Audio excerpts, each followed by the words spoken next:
This is a one-off session of the Foreign Affairs Select Committee on the situation in Syria. And we have oral evidence today. We're very grateful we have two panels this afternoon. And the first panel is, I wonder if you could introduce yourselves. Hi, I'm Lina, Khatib. I've been working on Syria for a very, very, very long time, since before the conflict, and I'm an associate fellow with Chatham House. On Middle East and North Africa programme. Yeah.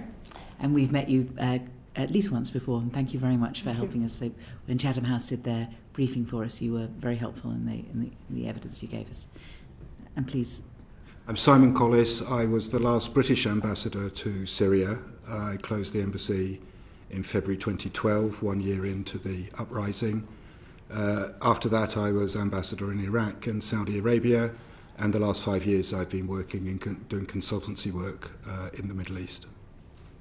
Fantastic. Thank you both very much for coming. We have a number of questions, but perhaps I should start with the obvious one.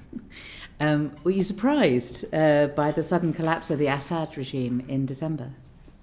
I was not, because I knew that it was going to happen, simply because I was in touch with people inside Syria who were part of the plan, and also some other actors outside who were seeing this and anticipating that the regime was just really hollow, when most of the Western world was assuming that the regime was pretty solid, even though it had shrunk. The people in the region and on the ground were seeing things and acting very differently. And I think the surprise really applies to those who were outside, who just felt comfortable with the dominant narrative that this was a regime that had been resilient and mostly won, and were frankly not paying enough attention to what was happening on the ground, because Syria was no longer a policy priority or even a media priority. But Dr. Khatib, I hear you, but I mean, it was resilient. It had resisted an uprising for a long period of time, and it did seem to be in control. So for those of us who certainly did have our eye off the ball, what was it that we missed? What was happening? For example, the evolution of groups like HTS. I am not contesting the designation of the group as terrorist. However, I think no matter what we designate groups as, we should constantly follow the way they are changing, because they could change even as terrorist groups. And with HTS, for example, I was one of the first people to flag all the way back in 2015, when they weren't HTS, they were a group at the time known as the Nusra Front. I was one of the first to publicly write about the pragmatism that I saw this group embracing. And I wrote at that time that this is a group that has political ambitions, that wants to be at the table whenever transformation in Syria becomes possible, and that they were at the time heading further away from al-Qaeda, even though they were at the time allied with al-Qaeda. And I was saying at the time that they are engaged in battles with ISIS, and that, you know, perhaps they could become an actor on the anti-ISIS kind of side of the equation. And here we are 10 years later, and this is exactly what happened. So this process of evolution did not happen overnight. HTS didn't suddenly become an actor that has political ambitions and has the capacity to administer areas in Syria. This is something it built up over time. So this is the kind of thing that I think is missed when groups are simply labeled as terrorist, because this means that the focus becomes just on that kind of activity and misses all the other things that the group is doing. I wonder, would you mind answering the same question? Were you surprised? Yes. I think what was surprising was the speed with which it happened. You know, there's the old saying about how you go bankrupt slowly and then fast. Yes. I think the regime had been hollowing out, as Dr. Lina described. There was clearly no future, no long-term future with the regime. there had been 4 years of the frozen conflict from 2020 when they didn't take the opportunity to advance. And of course, their heavy reliance on support from Iran, from Lebanese Hezbollah, and from Russia, after the conflict in Ukraine began, Russia's distracted. After the Gaza conflict began, Hezbollah decimated, and Iran falling back. So the regime's external pillars of support were not there any longer. There's something about the army not being paid as well. I think that, well, the army was brutalised. The foot soldiers in the army were cannon fodder all the way through, and even at the higher levels. The regime had become, for a long time, basically a crime family. The Assad Makhlouf family were a crime family and acted and behaved like a crime family with their control of resources. And is it true that his brother was running a criminal enterprise? Yes. The Maha was their main source of revenue, it seems, was the Captagon trade, this amphetamine drug trade. Mainly we're going to ask some more questions about that later. Yeah. Yes. Yeah. Okay, so you were surprised? Surprised at the speed.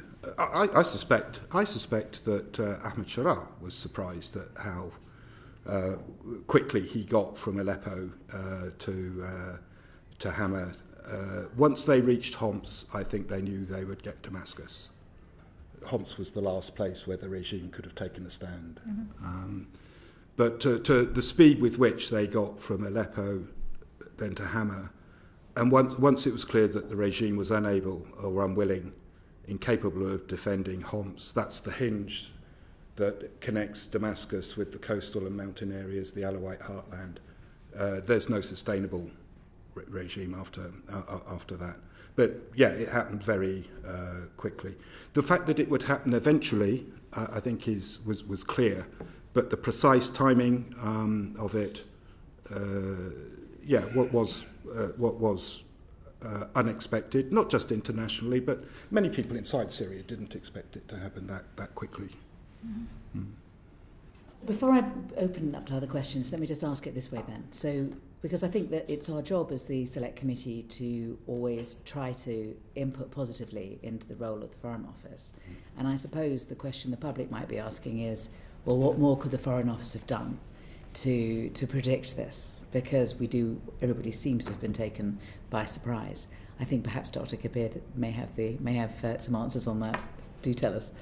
Well, I can tell you, I did tell the Foreign Office what I knew. Right. In February 2024. Right. And I reminded them of that, and I did tell them in writing. So for the record, I did relay all the information that I had about what was going on in Syria. It's just that, to be honest, at that time, like many other countries in Europe, the US, Syria was just not a priority. So even if you receive information about things changing on the ground, ultimately, if it's not a foreign policy priority for the country, this information is only going to be filed away as, oh, this person told us this. And so for me, this is the key thing I would urge is not to fall into comfort. Yes. When it comes to how we approach whether this region or any other region. Yes. It's the question of frozen conflicts, isn't it? And that people feel if something is frozen, it can be just sort of filed away somewhere and the more pressing problems can be dealt with instead, right? Yeah, I mean, no status quo is necessarily permanent. It's often policy that puts it in that particular box because, obviously the Foreign Office has the whole world to deal with and not every region can be a top priority. However, when it comes to the Middle East, there is a particular situation that I see being repeated, which is that conflicts become normalized. So it's expected that this region will have conflicts that are frozen or that go on for a very long time, but only simmer. And as we saw with the October 7 horrific attack by Hamas and this situation in Syria, honestly, there is no such thing as a simmering conflict that we can live with. Yes, very well put. Is there anything you want to say, Mr. Collis? We're not beating you up. We appreciate that you had left the Foreign Office. No, I've been out for 5 years, and I'm not here to certainly not here to speak for them directly.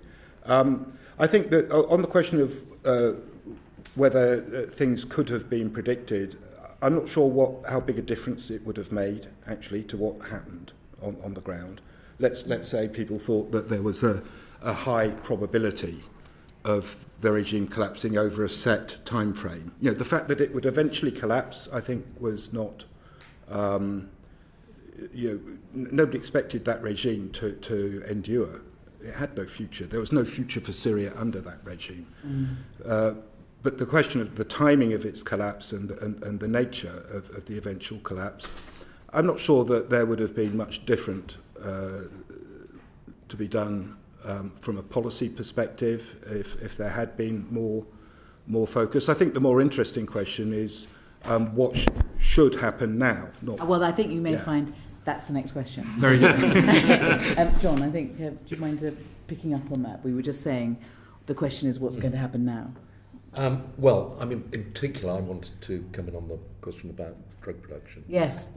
But I think that there is a question about the stability of the current government, isn't there? And what's the assessment of stability of the current government? And I think the drug production is obviously an important aspect of it. But in terms of the more general question about the stability, to what extent does HTS now control Syria? And what are relations with the other groups like, and to what extent is there a possibility of a relatively stable government emerging in the near future? Yeah. It's the key question, and I think Syria is in a very dangerous phase right now. It's a fragile phase, and it's a little concerning to see the extent to which media attention has already moved on. This is why I think it's very welcome that this committee is looking at Syria right now, less than 2 months in. The HTS leadership seems to be a small circle in Damascus. Like groups with the sort of background they have, you're going to have a small number of people who have been working tightly together with very limited trust for outsiders for a long time. That's that bond there that is hard to break. And you could argue that some people have, that the success they had in Idlib, controlling Idlib, which is very difficult terrain geographically, the human geography was very difficult, with people flooding in from all different parts of the country, internally displaced people, and to have established control, and through that a measure of security and the ability to deliver services, was basically achieved, as far as I could see from a distance, by a readiness to, as they went on their political journey, a readiness to say to the rival factions, you can join us, or we will deal with you. And through that, they were able to make progress. And there does need to be some kind of toughness in the present phase to avoid chaos, to avoid anarchy, with all of the different groups still active, and the diversity in Syria's demography and the geography. But at a national level, what worked in Idlib will not work at a national level. And we're seeing the invitations to the groups, the factions, to lay down their arms, to present them to the National Ministry of Defence, for fighters to join, to come under the umbrella of a National Ministry of Defence, but not as groups. The groups get dissolved. And they're being invited, the Kurds, the Druze, others, are being invited to do this in the absence of clarity as yet about what the transition will look like, what the national convention will look like. And I think that so the Idlib model of imposing security and then moving on to governance may have worked in that place at that time. But I think if that is the national model, if it's attempted to be the national model, it will be more difficult. And so I think it is important for anybody who can influence these things to, from the outside, to lean in, to encourage the HTS leadership to lead the process, because if they don't, there will be anarchy. They must lead it, but not in an exclusive way. Given your experience in the Middle East and having observed other sort of collapses of strong authoritarian regimes and potentially chaos that follows, I mean, how optimistic are you? I think optimism is the pragmatic response. That there are clearly risks, but there is nothing to be gained by the UK or other countries with any potential influence, sitting back to wait and see, and then having the satisfaction of eventually being proved right about our pessimism. Optimism is the pragmatic course. It's not a matter of wishful thinking. It's a matter of understanding that this is a moment to lean in. What does lean in mean, though? Lean in mean having a photograph taken with the current leadership? Does it mean recognising the current leadership? What does it mean? I mean, but it does mean engagement. It doesn't mean necessarily lifting the sanctions on HTS or on the leadership figures, as long as those measures are not a barrier to engagement with them.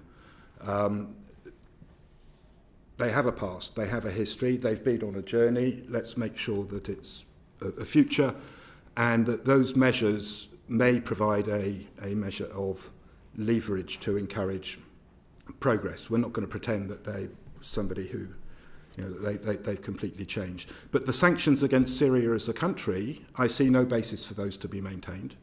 They were put in place because of the actions of the previous regime, the Assad regime. That regime is gone. The justification for the sanctions is gone.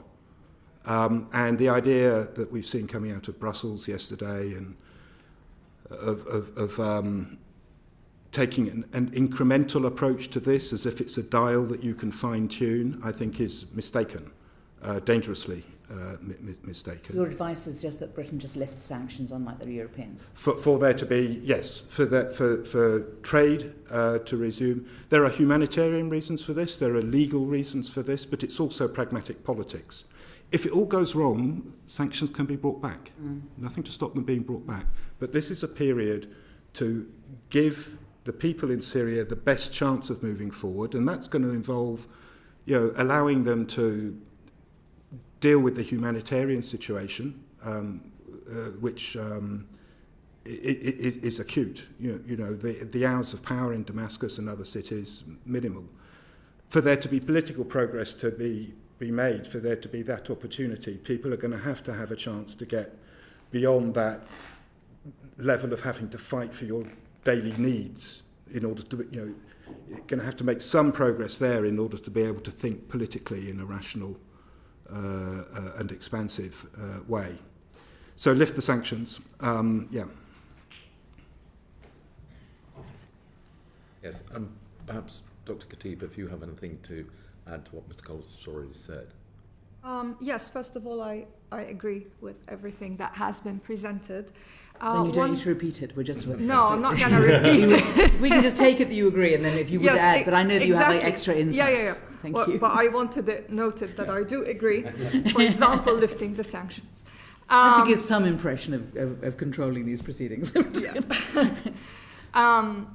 What we need to bear in mind is that this administration in Syria is very keen on international legitimacy. It wants to be regarded as legitimate, even if it's, for the moment, temporary. It wants to be seen as legitimate, and therefore this means we have an opportunity to have influence in this kind of setting in a positive way. One of the things that we can have influence over is this issue of what inclusion means when it comes to Syria's governance. Right now, the situation is temporary. There is meant to be an interim government formed in March. That will be the real test of what inclusion actually means. Does inclusion mean this current HTS-dominated administration continues and grants privileges to, for example, other groups in Syria, or does it mean power sharing and not using the Lebanese-Iraqi disastrous model of allocation of seats based on sectarian or ethnic background. What we need to try to push for is basically embracing the values of liberal democracy when it comes to power sharing and inclusion. And there is potential for us and our allies to, nurture Syria in that kind of way. So that's something we can do. So I don't understand. So are you saying, therefore, that we should lift sanctions straight away, but not give them any other credibility until after March? No, we need to encourage all the positive steps. And this is about looking at governance in Syria, not just from the perspective of who's in formal positions, but as an inclusive social contract between the people who are in charge and society. And that means those voices right now who are calling for inclusion, for women to play a meaningful role, for secular people to be represented. Civil society in Syria has had years to actually become a civil society, because under Assad there was no civil society. So these kinds of actors need to be involved in the policy debate and in being able to set policy for their country. So that's something we can definitely work on. So you lift sanctions, but you also nurture all these positive conversations happening about inclusion, because we can do a lot in that regard, and they need our help. So here's something that we can also do in a concrete way. If you want more ideas for what we can do in a concrete way, I'm very happy to provide them. You wanted to ask about drugs, is it? Well, I was just going to ask quickly on that point, actually, which is something that I know we've had discussions, some of those members who had the opportunity to go to Jordan fairly recently, and at the invitation of the Jordanian government, was around the fact that the rules of the future Syrian society is going to be based by the people who are there, and there is obviously an enormous amount of people who are currently outside of Syria, and to what extent it's possible to build an inclusive government when you have so many people who are currently not living in the country. I don't know if you have a view on that. I mean, a lot of people are already going back or want to go back. And when I say a lot of people, I mean these people who are in positions of potential influence, the people who got involved in think tanks outside, academics, civil society actors, people who formed political parties. A lot of these people did all these things outside in preparation for one day going back, because if they weren't interested in going back, why are they doing all this work for Syria outside? So now it's still early days. We have to remember we're only in January. This thing only happened, last month. So it's still very early days. So we should be realistic about when these people can basically uproot themselves from their homes abroad and move back. But there are very serious efforts being made that would really benefit from the expertise of these Syrians outside. So personally, I wouldn't put a separation between outside and inside at the moment. Of course, there are people outside who have become disconnected and who may be opportunistic. This happens in every context like that. But the people on the inside who were living under the Assad regime had very limited space to breathe.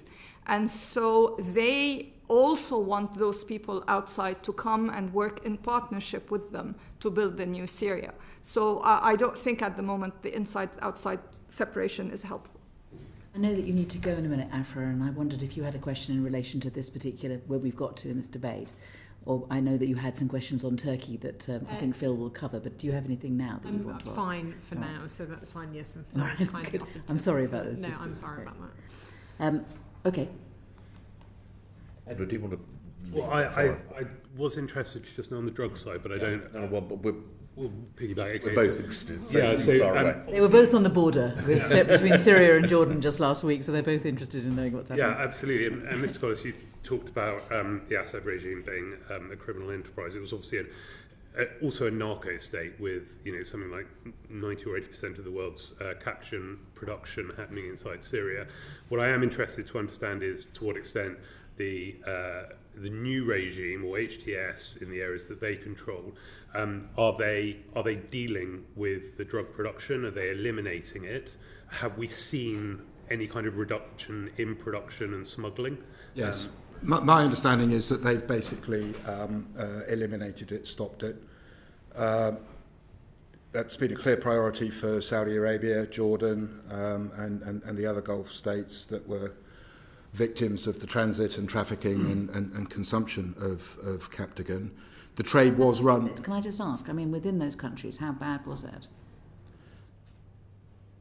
Or do we know? It's hard to see data, but I know from talking to senior Saudis that they were seriously concerned about it. They have spoken about it publicly, but the private concern was even greater. And as a drug that we don't necessarily know that well, it's very addictive, yeah? Yeah, I mean, my understanding is this kind of upgraded version of speed. Unlike, for instance, Afghanistan, where a large proportion of the population were involved in growing opium, as I understand it, Captagon is not, it doesn't require large numbers of people, it's just a few people in a laboratory. Yes, some chemicals, and you cook it and distribute it, so it's the perfect product for criminal gangs. And it's small. The number involved in employment is probably not that great, but obviously the revenue which supported the regime was considerable. It was being yes, it was huge, billions of dollars. Probably the largest single component of the economy in the final years. Can I just follow up on that? Because I am interested in this money issue, because I've seen figures of anywhere between 5 billion and 55 billion US in terms of the size of the Captagon market. So I guess my question for Dr. Khatib, if I may, is if you've got a regime right now, if you've got a new Syria right now, which obviously doesn't have a source of income, is there any risk that actually we see the new regimes or criminal gangs or whoever it might be turning back to the Captagon market in order to bring revenue back into the country? Definitely not the Captagon market.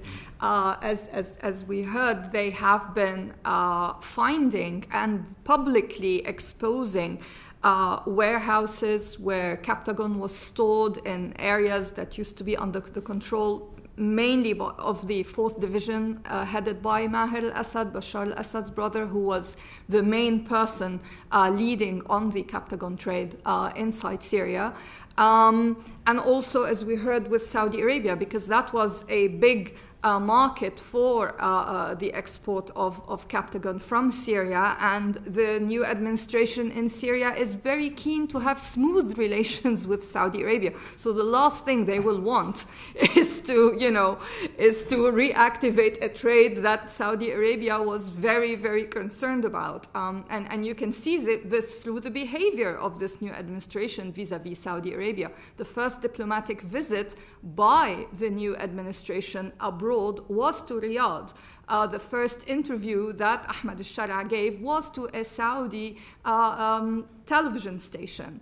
And now we've seen the Saudi foreign minister, having visited Damascus, which, something that hadn't happened in a very long time. And so I think we can safely predict that scenario that you mentioned is not going to happen. Very good. Very good. Blair, you've got some questions. You talked a moment ago about the importance of inclusion, and HTS have obviously spoke a lot about that.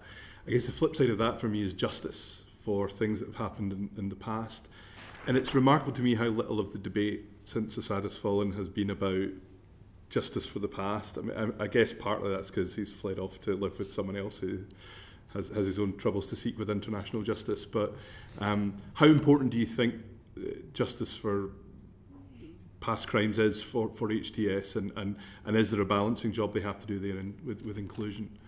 Yeah, it's a great question. I mean, these issues are important everywhere, and that includes Syria.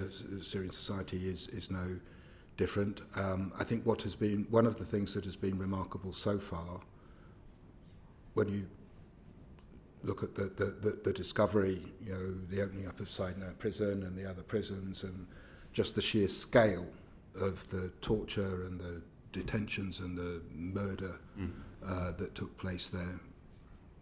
At least 150,000, probably more, and through a conflict where over half a million were killed, and maybe 80% of those at the hands of the regime. So the question of justice will be an issue. I think it is remarkable how little reprisal killing there has been so far. Is it? But it has. I mean, sorry to jump in. But can we be sure that there hasn't been? There has been. There has been, but it's been limited. Quite a lot of it has been spontaneous, local groups. It's not been directed from the centre. There have been, really in the last few days, and you may have more information, Lina, but there have been a couple of episodes where it looks like HTS-directed forces went into a couple of villages in the Homs area to attempt to arrest prominent figures from the previous regime who had been involved in high-profile massacres. Massacres where women and children were murdered, not just fighters. That was reported in the media, wasn't it? Yeah. And then so there was an attempt at detention, it seems, that turned into a firefight, and these people were killed. Can I ask to take that operation in, for example, is what's driving that the people who conducted the massacre are a security threat to the regime, or is it about justice and retribution? Well, all of these things connect. So there will be, when HTS took Damascus and the other cities, they allowed senior members of the previous regime to disappear. A lot of those people have gone to the mountains, to the extent that they were Alawites. They will be sitting there in the mountain now with weapons, waiting to see what happens. And if they don't have a political future, then we may see violence resume. I think HTS forces are spread quite thinly. This is why it is so important to maintain a political momentum, and a component of that will have to be justice. I think it's not helped by the fact that the HTS figure who was appointed Minister of Justice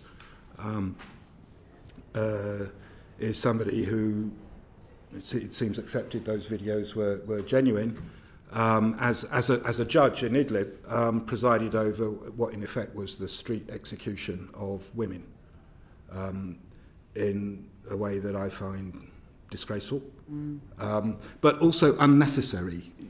You can see why,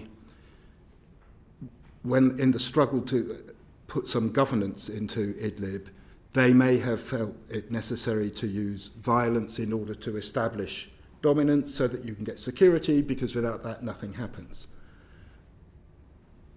But to summarily execute women for alleged, moral behaviour, there's nothing there about establishing power and control and security. That's just Daeshi type excess. So for that person to have been made the face of justice in the new Syria, I think, is worrying. That's one of the worrying things. And is that Shadi al-Wazai? Wazai? Is that how you pronounce it? Sorry? What's the name of the Justice Minister?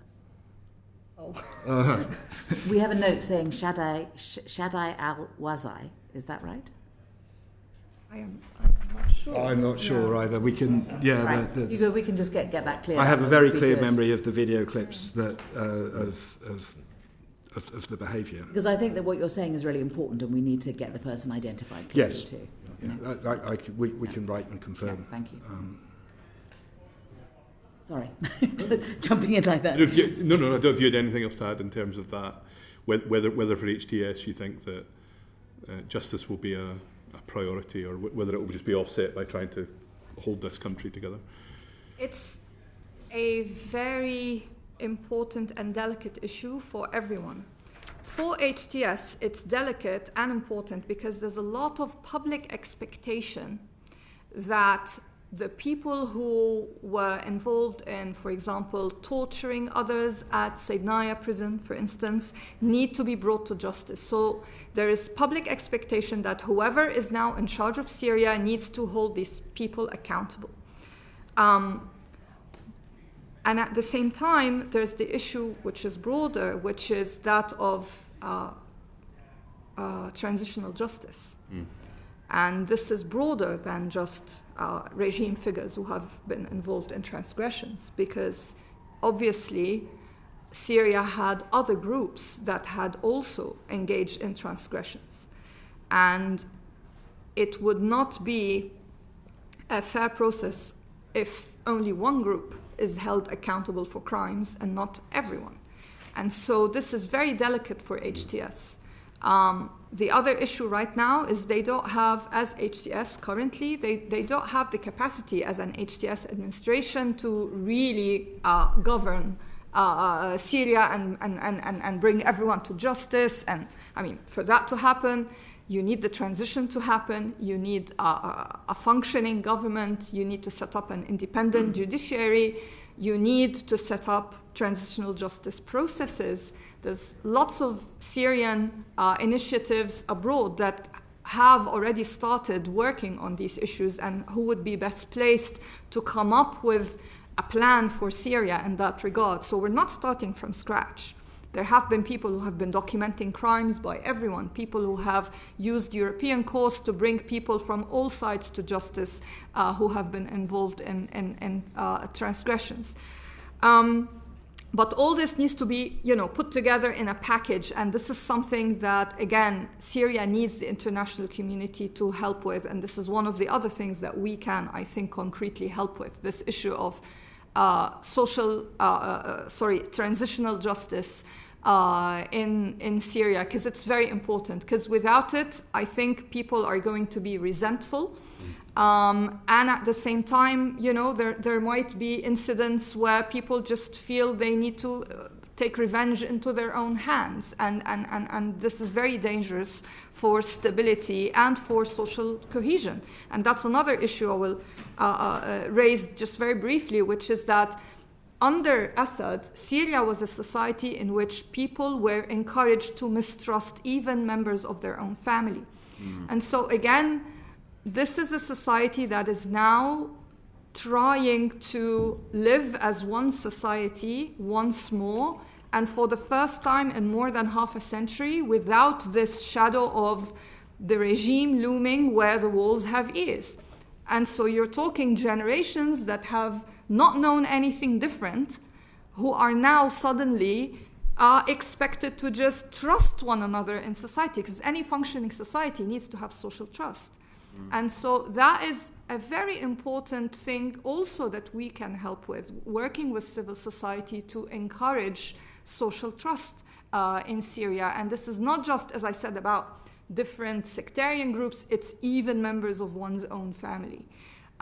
So there's a lot that can be done, a lot that needs to be done, but I think a lot of opportunities for us to engage positively. That's very helpful, thank you. Phil. Yeah, I just wanted to ask, perhaps first with Mr. Collis, about Turkey. Turkey obviously shares a very long border with Syria.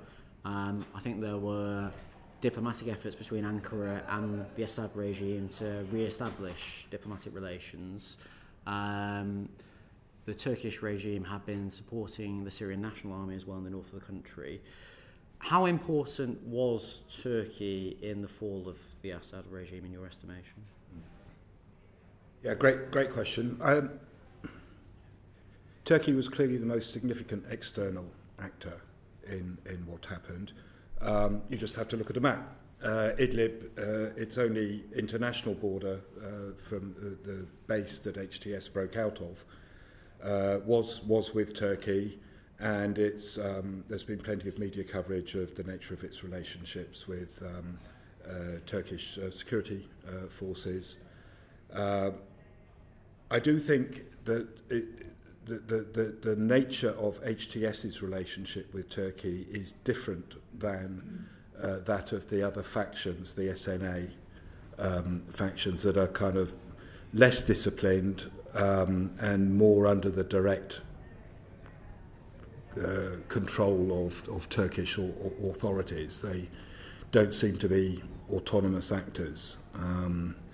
they're more like hired guns, it looks like, in the SNA, which is the force that has been used against the Kurds in Manbij and so on. HTS and Ahmed Sharat's relationship with Turkey, my sense of it is that it would have been a very important relationship while they were in Idlib, because he would have been highly dependent on that. Now he's in Damascus, they're in Damascus, they've got options, and they have been exercising those options, not least through the engagement with Saudi Arabia, with Jordan, and with other countries. I suspect part of the Saudi engagement with this emerging leadership in Syria is not to leave the field only to the Turks. Mm-hmm. People were. Yeah, there's two. May I just say, there's two things that we've had from visits. The first was when we were in Brussels and being told by a Turkish representative there that not to overestimate Turkish influence in Syria politically, and that there was a disconnect and so on, which seems to be similar to what you're saying, yes, which I think is interesting. But then also in the second visit that we've had, being told that the Turkish penetration into Syria has been very much on the commercial front. So there's Turkish stuff, flowing into Syria now in a way that hasn't before, even to the extent that it might be undermining the Syrian economy. I'm not sure how much Syrian economy there was to undermine under an artisan scale. I think so to your first point, it's important not to overstate Turkish influence, how deep that is, and I think as this leadership comes to terms with its situation in Damascus, they will find that there were plenty of Arab countries that were looking at Syria whilst the Assad regime was still there and thinking, why is the future of this Arab country being decided by Turkey, Russia and Iran, three non-Arab countries? And so that has changed, and that's an important opportunity to change. And with Iran now out, I think a secondary kind of consequential view by many in the Arab world will be not to let Turkey just fill that gap. Iran's out and Turkey's in. They will want Syria to return to its natural place as an Arab country in the Arab world. The second part of the Turkish engagement is in relation to the north-east and the Kurdish areas. Mm-hmm. And I think this is an area where there's been quite a lot of wishful thinking in the West, in the US and UK, that this problem can somehow be wished away, mitigated away. It seems to me this is a core security question for Turkey, and therefore not one that will be on the table for negotiation. I do not expect them to be ready to tolerate an autonomous Kurdish region on their southern border. They would see it as a fundamental threat to their security. So the question of the unity, the territorial integrity of Syria. Can I just push back on that a little, because arguably there has been an autonomous Kurdish region on their border for the last, entirety of this conflict, operating with, a US security guarantee effectively. So there must be some scope for that to exist alongside Turkey. I think it's basically completely dependent on the US security guarantee. The alliance with the Kurds over to counter Daesh was necessary, right, and critical, particularly in the first phase.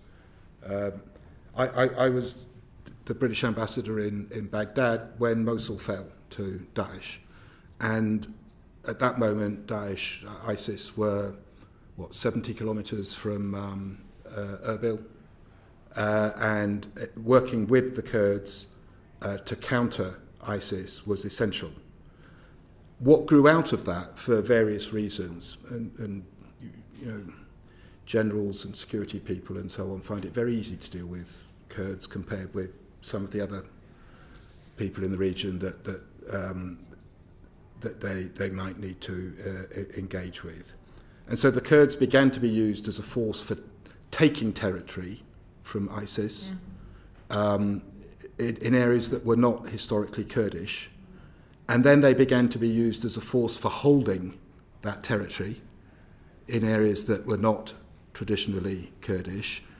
And the problem there, of course, is that you wind up solving your immediate problem, defeating Daesh, by setting the conditions for the next problem, which is, changing facts on the ground in an unsustainable way. And that is part of what we're having to deal with now, and untangling that in a way that does respect the legitimate rights and aspirations of all people in Syria, including the Kurds, is going to be a big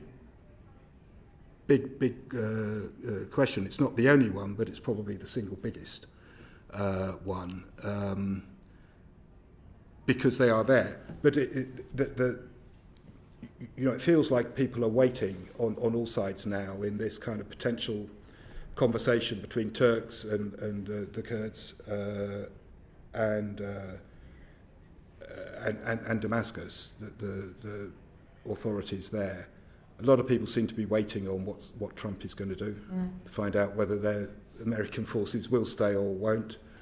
If they don't stay, I imagine that the British forces that are reported to be there will not be able to remain. Forgive me though, there is also a Kurdish independent, pretty much independent state on the southern border of Turkey, isn't there, in the north of Iraq? It's not a state. All right, okay. We go back to the... Right, let's not get into that, yeah, right. Post-Ottoman. But indeed, I think if anybody starts playing with lines, redrawing lines on maps, it will just open a world of pain. The future is to work within the recognised borders, and I don't expect to see an agreement that kind of provides for autonomous regions. I don't think that's going to be acceptable to too many of the parties, not just Turkey but others. But that doesn't exclude the possibility of decentralisation. Syria itself is quite a decentralised country. The way historically the cities and the areas around each of the cities, they are quite distinct, and they have distinct cultures and economies and so on. And so you could imagine a future Syria that would be aligned with how it actually is on the ground, and therefore sustainable. You wouldn't be forcing something unnatural onto the terrain. You could imagine something that is relatively loose, decentralised, but not with autonomy. Reflecting on those comments about looking forward, I wonder, Dr. Khatib, if you wanted to come in on what Mr. Collis has said about what role, positively or negatively, Turkey could play in light of the Kurdish question with HTS in Syria. We have to remember that Turkey's main reason for getting involved in Syria in the first place, way back when the conflict began, was because of the Kurdish issue. And that has always been Turkey's priority. Right now, again, we need to remember it's still early days. When something shifts like this, all stakeholders see an opportunity, and everyone will begin with maximalist positions, because that's just how it is in any negotiation. Yeah. So right now, Turkey and the Kurds are starting with maximalist positions, and HTS is doing the same. Further down the line, there is a possibility for compromise. Ultimately, regardless of the Syrian economy having been devastated, there's going to be reconstruction happening in Syria. This is something that will be very attractive for Turkey to be part of. This provides us as an international community a card to use with Turkey to nudge it towards some sort of compromise with the Kurds. I don't think Arab countries actually want to see a federal Syria, because this is a very sensitive issue for the rest of the Arab world, not just in Syria. Decentralization is a whole other issue. Even that is considered sensitive in certain contexts. However, In Lebanon, for example, right now, with the changes in the government that are happening, the issue of administrative decentralization, which was agreed under the Ta'if Agreement of 1989 and never implemented in Lebanon, is back on the table. So if this takes off in Lebanon, then it makes it more likely for this to be actually implemented in Syria. And this is something that is definitely more than acceptable for the Arab world. We have to remember it was Saudi Arabia that brokered and hosted the Ta'if Agreement that ended the Lebanese civil war. So you can, in a way, use that to imagine what would Saudi Arabia accept in terms of a governance arrangement in Syria. And here I emphasize Saudi Arabia because I think this is now actually the most important regional actor in the Syrian conflict, more important than Turkey. But there will be a balance in Saudi-Turkish relations regarding how the situation in Syria plays out. But we shouldn't forget that Saudi Arabia is actually very influential politically. When it comes to reconstruction, all eyes are on the Gulf when it comes to the Syrian actors. And again, this is another card to push for compromise politically. So I expect, again, it's early days, but I expect there can be a way out. And that way out for the Kurds in Syria is if they say, we are not the same as the PKK, we are striking a different path, we are going to be pragmatic, and we want to engage with everybody, and we will engage with Saudi Arabia and the US and everyone else and accept decentralization. But at the moment, it's not surprising, as I said, that everyone's starting with maximalist demands. But let's not get hung up on where things are right now as publicly expressed, because politics takes time to play out. We're starting to run out of time. I'm so transfixed by your evidence. It's so very interesting, but I've got to be a bit more disciplined with myself. I think we have 3 large areas of questioning that we'd like to ask you, and we've only now got 10 minutes. So maybe just to put that down as a marker. I think you wanted, but you have another question. Yeah, I do. I think talking of regional actors, we've seen repeated Israeli military airstrikes in Syria, but also reinforcements of positions in the Golan Heights. Maybe if I go back to yourself, Dr. Khatib, to what extent do you expect Israeli military involvement in Syria to be temporary, or do you see that as being a lasting course of activity?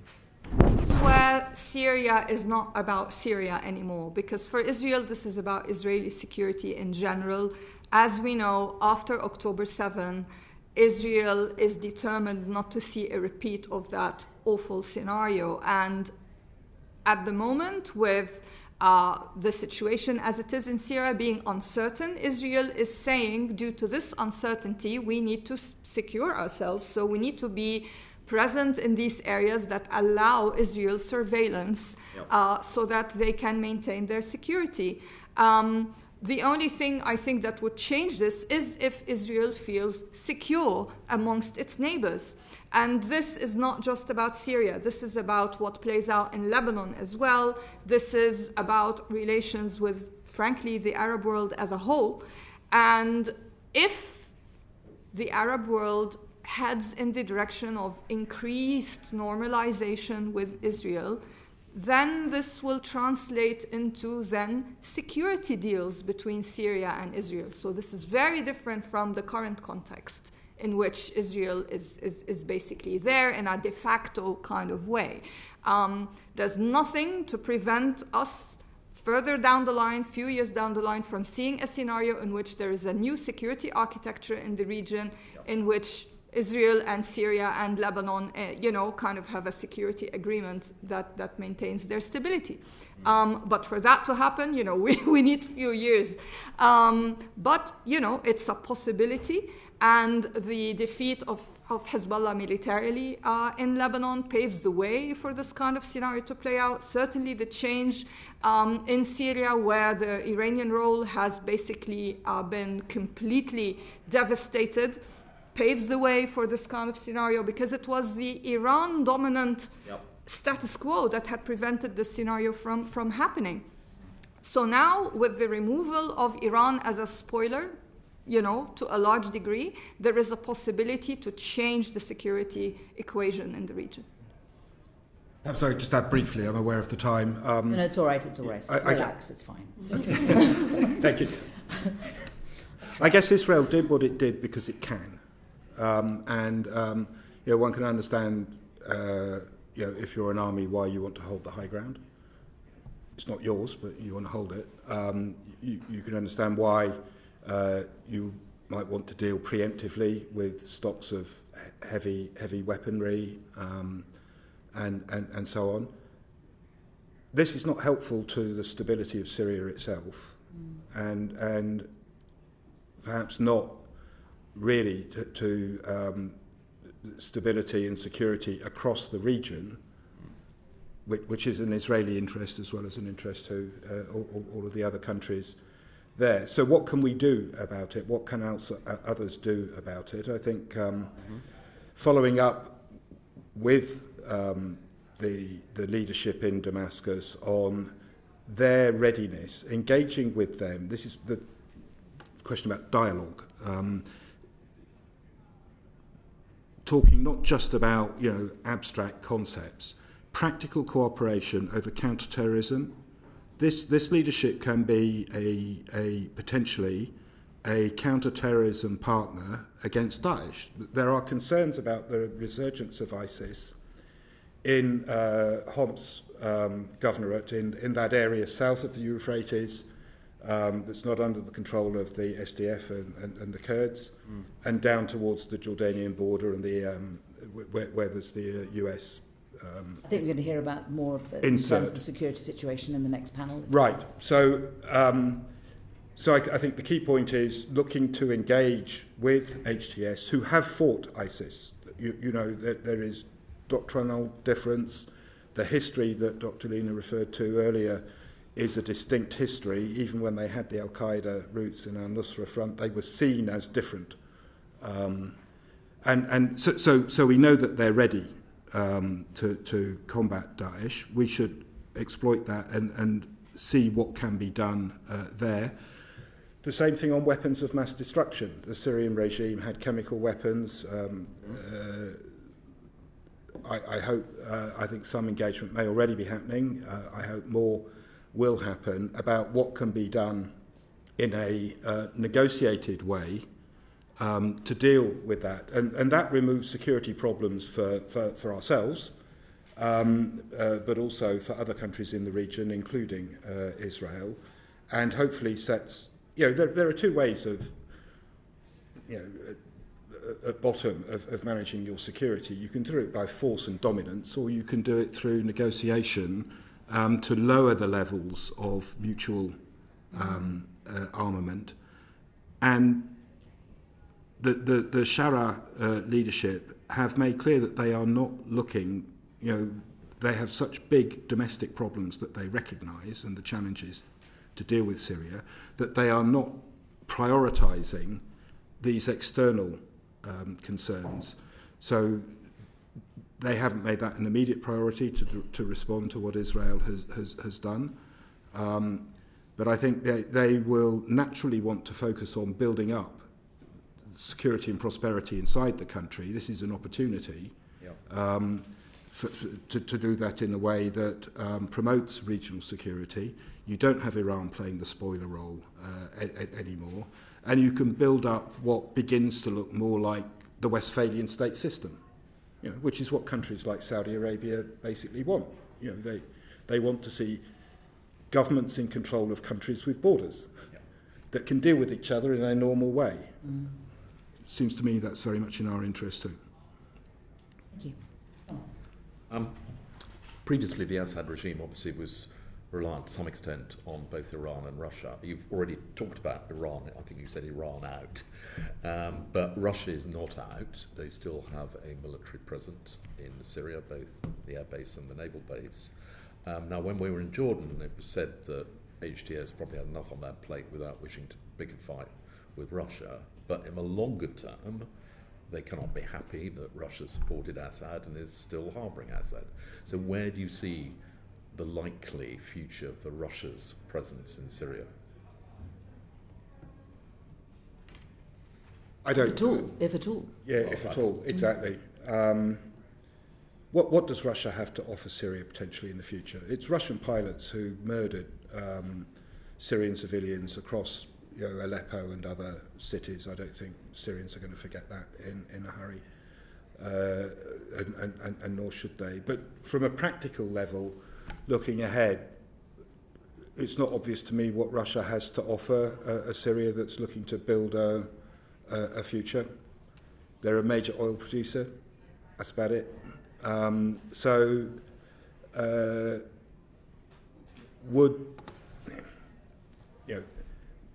May a Syrian leadership be tempted to sort of let the Russians stay in their naval base a little bit and in the air base a little bit so that they've got something on the table when they talk to the Americans?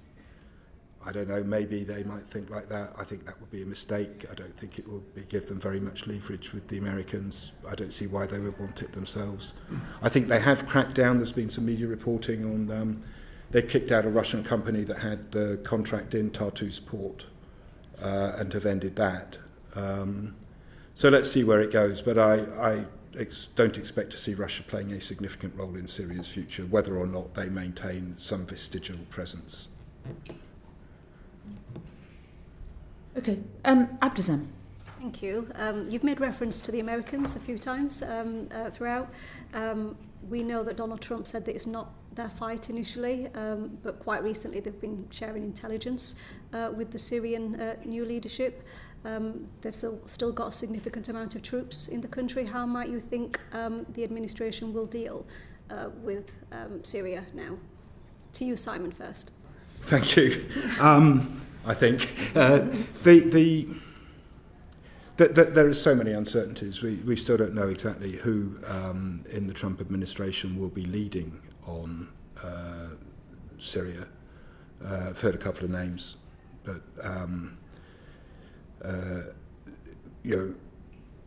what will they do? What will be the gap between President Trump saying we don't want to be in the Middle East? We have other things to focus on. Successive American administrations have tried to lean out of the Middle East. This is not just a Trump thing. Under Obama and Trump and Biden, successive administrations have tried to be less in the region, and they found that they get drawn back in for one reason or another.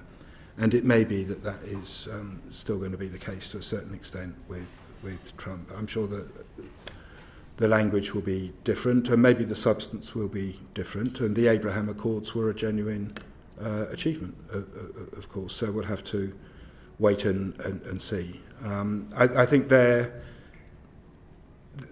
whatever they do or don't do will be hugely influential, because even if the European sanctions are lifted, UK sanctions are lifted, there will, because of the extraterritorial element of American sanctions, companies will still hesitate to trade or do business. It will be very difficult. So there has been this 6-month waiver from the US, which has been clear and decisive, and that is actually ahead of where Brussels is and where London is as a temporary measure. I hope we can follow that. But 6 months isn't a long enough timeline for people to take reconstruction decisions. It will allow a surge of humanitarian support and short-term trade, but it won't allow reconstruction, rebuilding infrastructure. So I hope that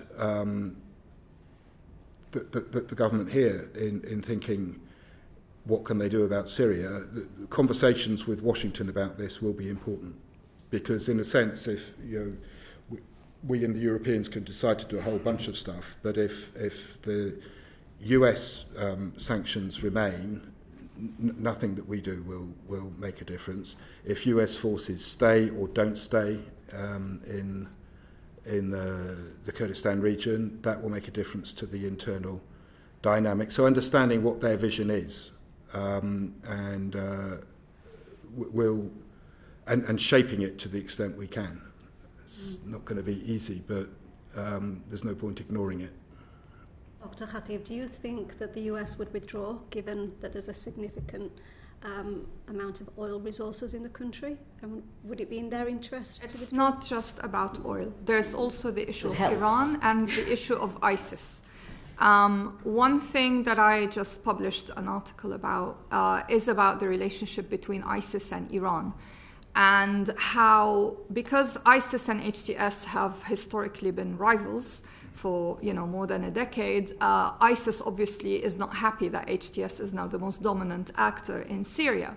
Iran at the same time is not happy about having lost basically its influence in Syria either. So there is a pragmatism that brings these two together, Iran and ISIS, which can be a destabilizing factor inside Syria. So for the United States, I think the key thing for us is to think about what the Trump administration wants to do about Iran. And clearly, the focus here is no longer about the nuclear deal, which was obviously the biggest issue under the last administration.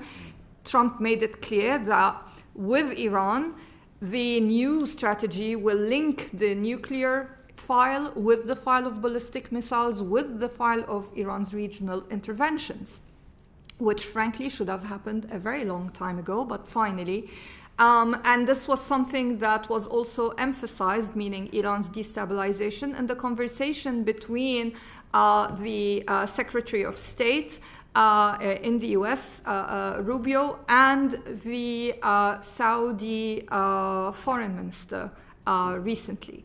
And so here you have Saudi interests when it comes to Iran's destabilization, coinciding with US interests about Iranian destabilization, coinciding with a government in Syria that will not want to have to deal with Iranian destabilization either. So for that to kind of play out, we need to think about what Washington will do about Iran. And so if the US is serious about tackling the issue of Iranian destabilization, then Syria is definitely a key part of this picture. And again, this takes us back to the issue of Israeli security. Because with Iran running around, causing destabilization, Israel's under threat. So that is now a red line after October 2023. Things have shifted. What used to be tolerance in Washington and even in Tel Aviv regarding Iran being an influential actor in the Middle East is no longer the case now. So I expect the US is not just going to withdraw and leave the door open for Iran to try, for example, to activate ISIS, because also for Iran, don't forget, in Iraq, for example, it used ISIS to empower the militias that Iran sponsored who were fighting ISIS. And Iran wants to show that it is needed in the fight against ISIS. So it is in Iran's interest for ISIS to kind of be active again. The US is obviously aware of all this. So this is why we're seeing the sharing of intelligence with HTS, because the situation can spiral out of control. So I think we should not be myopic and think long term and kind of big picture when it comes to how the US will handle Syria, and I expect it will handle it through this bigger prism. Just a very quick follow-up question. So do you think HTS will welcome the support from America? How is their support being received? So what's the flip side to this? Oh, absolutely. I mean, the sharing of intelligence will be both ways. The US has alerted the current administration in Damascus about, for example, the planned attack that did not happen. Saida Zainab. Yes, on Saida Zainab in Damascus. And equally, there will be sharing of intelligence from the field in Syria with the US, because, as I said, this is a shared concern and it has to do with Israeli security as well. And one thing I will add here about Israel is that Ahmad al-Shari' did say that we are not interested in starting war with Israel. That's not what this administration wants to do. And when it comes to Russia, again, very quickly, he also said that they view the relationship with Russia as a long-term strategic one. And so for me, this means, again, looking at how Saudi Arabia, despite its close relationship with the US, maintained relations with Russia at the same time. I think this is the formula that will also play out in Syria, in the sense that this is going to be an administration that knows that it's in its best interest to remain on friendly terms with everyone and not place itself in any one particular camp. And so I think we're seeing a lot of pragmatism at play that again, for me, is something to work with. If I may, just on one point about... Very quickly, because we're definitely getting behind. Russia and Saudi Arabia, it's actually a very thin relationship, with the exception of one big thing, which is the coordination over oil production. It's the one thing that Riyadh needs to coordinate with Russia about the OPEC Plus. The plus in OPEC Plus is Russia. Okay. But beyond that, it's a thin relationship. There just isn't much to offer. And I think that would be the same for Syria in the end, long term. Yeah, no, absolutely. So when we say keeping relations with everyone, not with the same intensity or the same depth. Yes, absolutely. Thank you, Chair. I want to return us to UK policy. We've been right the way around the region, and we touched on UK policy a little bit earlier. I think you both agreed that sanctions should have been lifted against Syria by the UK. So could you just, and we have 2 minutes left really, just give us a little outline of your assessment of UK policy towards Syria, what's been done well, and perhaps what more should have been done. So I can understand why a natural instinct here might be to be cautious, because there are so many uncertainties, and the politics of it are difficult.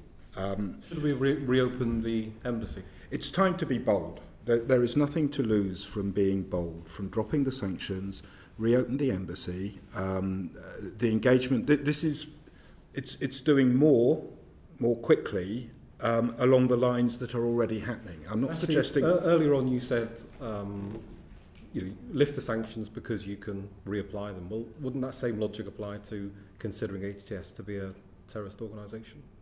Yeah, we should build on the engagement that is already happening with them. We don't need to remove the designation of HTS. HTS, by its own lights, is preparing to dissolve itself. You know, won't exist anymore. There will be decisions about the individuals who've been designated, but the organisation, I think, it will become morph into a national body. It won't exist as HTS any longer. Ahmed Shara has been quite clear about that. So lifting the sanctions, engaging in a security dialogue, a counter-terrorist dialogue, engaging in a political dialogue that, whilst understanding that in the end this will be Syrian decisions, nudges where possible on the National Convention, nudges things in the right direction about also, conclusion and we winning. talked earlier about the importance of governance, and I always think the UK is in a special place in terms of what it can do to support countries developing their governance models. Yes. Could we do that better if we had the embassy there and we had... Yes, of course. Although, just from a practical point of view, the prerequisite for any kind of governance is a minimum of security. Mm-hmm. Without there being... And then understanding what that is going to look like, it's not going to be perfect. For HTS to provide security across the country, without which nothing else can happen. Mm. So I think just being respectful of that as a practical matter and going along with it without conceding that then allows Ahmed Shara and his team to treat the National Convention, the national dialogue process, as one where they decide what the minority communities will be, what role they will have. They're going to have to be around the table. 1 minute. Yeah. We've got about a minute left. Word, yeah. But could you make it brief, please? I mean, I'm not sure I have much to add, to be honest, in terms of policy. I've been talking about engagement, working with civil society, working on transitional justice, talking to our Gulf friends, Israeli security, something to bear in mind. I don't know what else. Is it important for the UK to be bold because of the geopolitical considerations that Russia and other countries will want to gain influence in Well, Syria? as you know, there is no such thing as a vacuum in international relations. If we're not there, someone else will occupy that space, which is what happened with Russia in 2015. And so we can't afford for that scenario to be repeated. Thank you very much.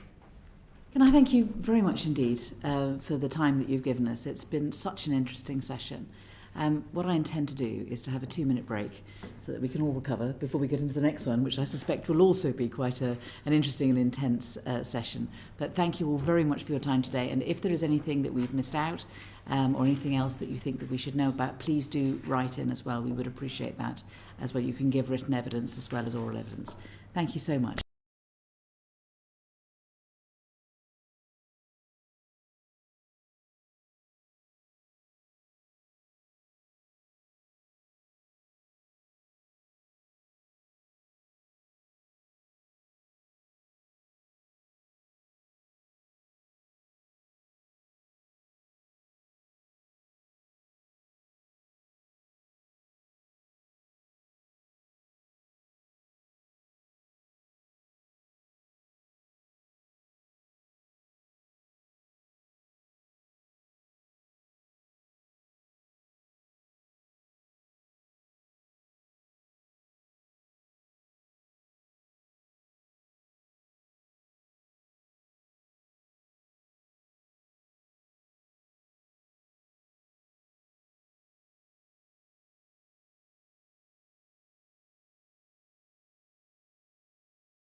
We're now going to begin the second session of oral evidence on the situation in Syria.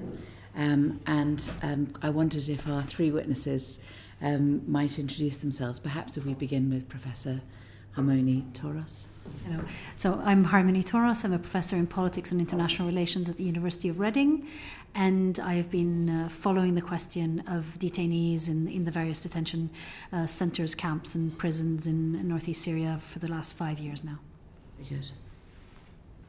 So my name is Richard Barrett, and I was dealing with various security issues until I was asked by the Secretary General to go to New York to help with the Security Council sanctions regime on al-Qaeda and Taliban, as it was then, al-Qaeda and Daesh, as it is known now. Mr. Jordan. My name is Paul Jordan. I'm a senior advisor working on international and national security, and the stuff here is relating to my work at the European Institute of Peace, where I head work in responding to security crises, of which violent extremism is one. Thank you. Thank you very much for coming before this committee. I wonder if I might kick off, perhaps, by asking some questions about the Islamic State in Syria. And might I ask Mr. Barrett, perhaps first, so how serious is the threat posed by Islamic State in Syria today? And is it a threat to the UK? Well, I think the Islamic State reckons that it's got a good opportunity because it's been contained so far by, of course, CENTCOM in conjunction with the SDF. The SDF, of course, under increased threat from Turkey and now finding it harder and harder to insert itself in the new government in Syria in a way that preserves its identity and helps its aspirations towards increasing the sort of Kurdish-controlled area that already exists in Iraq. And ISIS have had something of a resurgence anyway over the last year or 18 months because they've been really knocked back by CENTCOM and other forces, including the Iraqis, and including, of course, the Russians and Iranians, who are no longer now there to help that fight, and the Syrian army. But they probably have about 2,000-3,000 fighters, active fighters. That's a long way down from what they had in say 2019, when they probably had about 15,000 fighters. But still, you can do a lot of damage with 3,000 fighters, and they see a big opportunity to increase their numbers. But from the 9,000 Islamic State prisoners which are under SDF control at the moment, because there's about 22 prisons, I think the SDF have these people in. CENTCOM been trying to help them improve the security. Remember, there was a big prison break in 2019, I believe, where about 500 people got killed, prison guards and prisoners alike. And so the Islamic State see these 9,000 still in prison as ones that they could liberate and have joined their ranks, because obviously the prisoners would have nowhere else to go. And they've revived what they call the Breaking the Walls campaign, which they initiated in Iraq during the Iraq war there. And they managed to liberate a lot of prisoners who then were able to join al-Qaeda in Iraq, as it was, to fight and increase their dominance in their areas. I don't know how long you want me to go on talking about Islamic State, and I think that it's interesting to hear when we were told in 2019 that they'd been defeated, that they're now they've now got a campaign of breaking the walls and trying to get the 9,000 within the walls out. Yeah. I think it's that's sort of important for people perhaps to hear if that is what's happening. Well, but I think that you also touched on the other side of it, which is the relationship with the Syrian democratic forces and how strong they are. Yeah. Well, the Syrian Democratic Forces, of course, are under considerable threat because they have not been able to negotiate with HTS, with the new as it were, de facto government in Damascus, to preserve their identity. I mean, HTS have offered them, along with, I think there's 67 other armed groups they've been negotiating with, to allow the SDF members to come into the new Syrian army. But the SDF, I think, as Simon Collis was saying, have insisted that they remain as a bloc and remain deployed in northeast Syria, which, of course, the HTS can't accept because that would, look as though it's a potentially separatist group within Syria, but also the Turks, of course, wouldn't accept that at all. And Turkey is probably, apart from the United States, the main player in all this in the short term.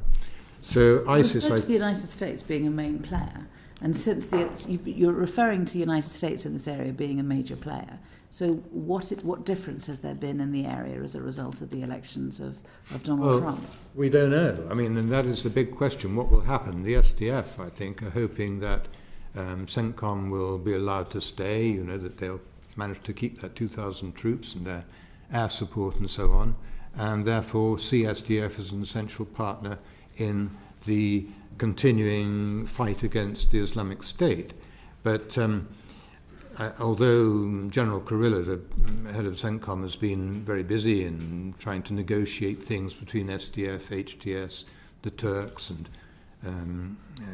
everybody else, he hasn't actually managed to come up with anything which is concrete. And of course, he doesn't know what Trump and Hegseth are going to tell him to do, because Trump's isolationist policy would tend to make us think that he'd probably want to withdraw those troops, or at least have as little to do with the future of Syria as possible.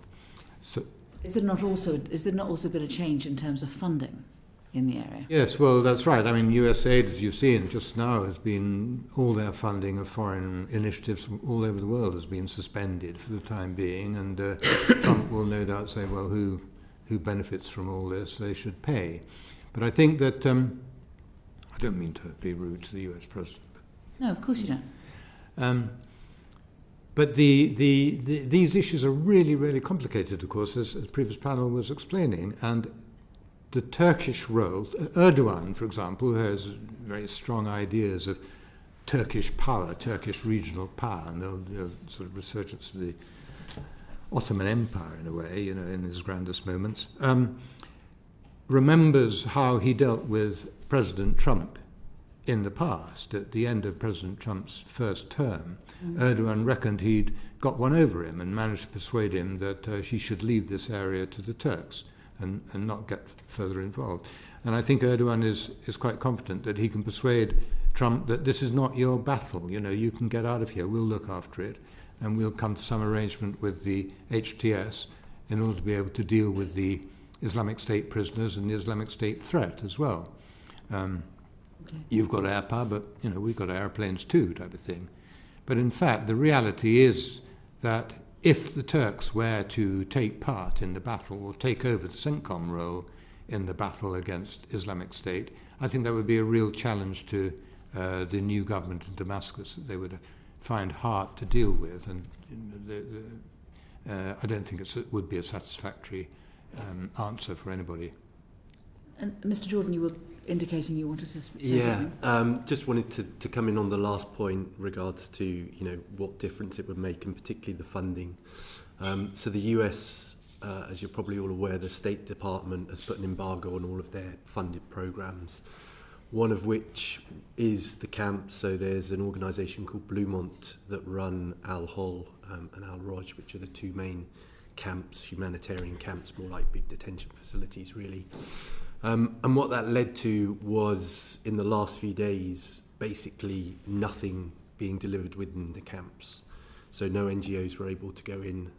There was no camp administration, very little security, wasn't food delivered, etc., etc. So it had an immediate impact on the people on the ground, on the safety, on the security, and everything else. I've been working since 2019 on the camps, the prisons, and the issue of repatriations, basically helping countries with their repatriations, looking at getting people back to their countries of origin. a lot of our work is funded by the US. We've got the same thing. The US as well have a lot of partnerships with countries in terms of repatriation. Again, that stopped immediately. So in terms of a kind of immediate impact, I've never seen anything as significant as this before. Who's paying the guards? So again, US, that will come from the US. Now, today I've heard that Bluemont, who are running the camps, are back in the camps. So I would think that something has been done where maybe the coalition have taken over or something. But again, it's kind of everyone is waiting to see what will happen. So it's really in limbo around what's going to happen with the camps in the sort of short to medium term, whilst this 3 to 4 month decision is made. From the Just so I've got it clear, so the Americans were paying the guards of these camps. So they've withdrawn the funding, and so there's the money for food wasn't going in, the money to pay the guards wasn't happening. So the whole camp administration is basically shared between an organisation called Bluemont and the Kurdish administration, of which the US will be funding the vast majority of that. Right. So again, the entirety of the camps and how they work are down to that funding. And so what's happened since? I mean, so for the last couple of days, there was basically nothing. Nothing was happening at the camps. A number of the NGOs that provide humanitarian support are also get their funding via US, so they had to withdraw anyway. But no others could go in because of the level of safety and security and because there was no administration. Apparently today... Are these the camps with the men in, or are these the camps with the women in too? So when I talk about camps, this is, you have al-Hol, which is the biggest one, which has an annex, which is third country nationals. So that's around about 55 countries from everywhere apart from Iraq and Syria. Okay, and that is around about 6,000 people, something like that, purely women and children. The other side of al-Hol are women, children and men, but men not thought to be part of ISIS, and it's generally in family units. That's purely Syrian and Iraqi, and now it's around about 20, 30,000, around about those sorts of numbers left there. And those are just camps. The prisons are separate, but again, there will be US funding to the prisons. And then there are also detention facilities for young males and boys. But in the last couple, but suddenly you're now saying that the latest news is that that someone seems to be funding it again. Yeah, as literally during the first session, I got an update because obviously we have teams on the ground who haven't been able to do anything the last couple of days, who said today it looks like it's the administration are back, but there is just, no one really knows what's going on and how long that's going to be fixed for. I don't mean to ask a flippant question, but I mean, who do you think might be funding them again? So I guess it would probably be the coalition. Coalition is who? The coalition again to defeat Daesh. So this was the coalition that was formed to partner with the Kurds, it's basically got a military part and a political part. A lot of funding from the US, UK funds it, European countries. I think it's around 27 countries are part of it in total. But most of the funding and the kind of grunt work, if you like, is US, UK and some Western European countries.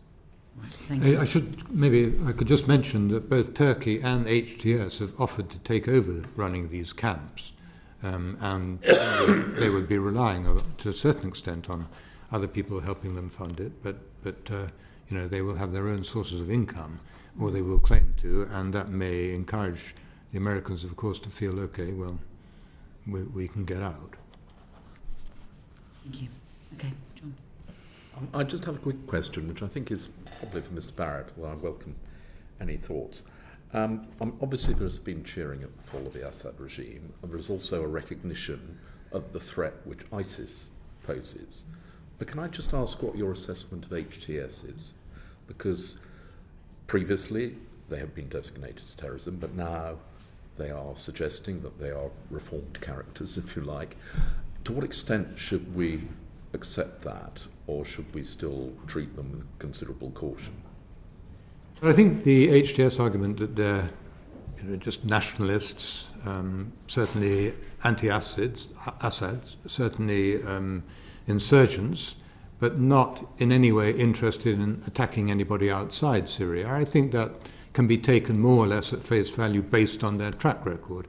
And they've been, yes, if you look at Ahmed al-Sharia, he went to Iraq and in 2003 joined al-Qaeda in Iraq.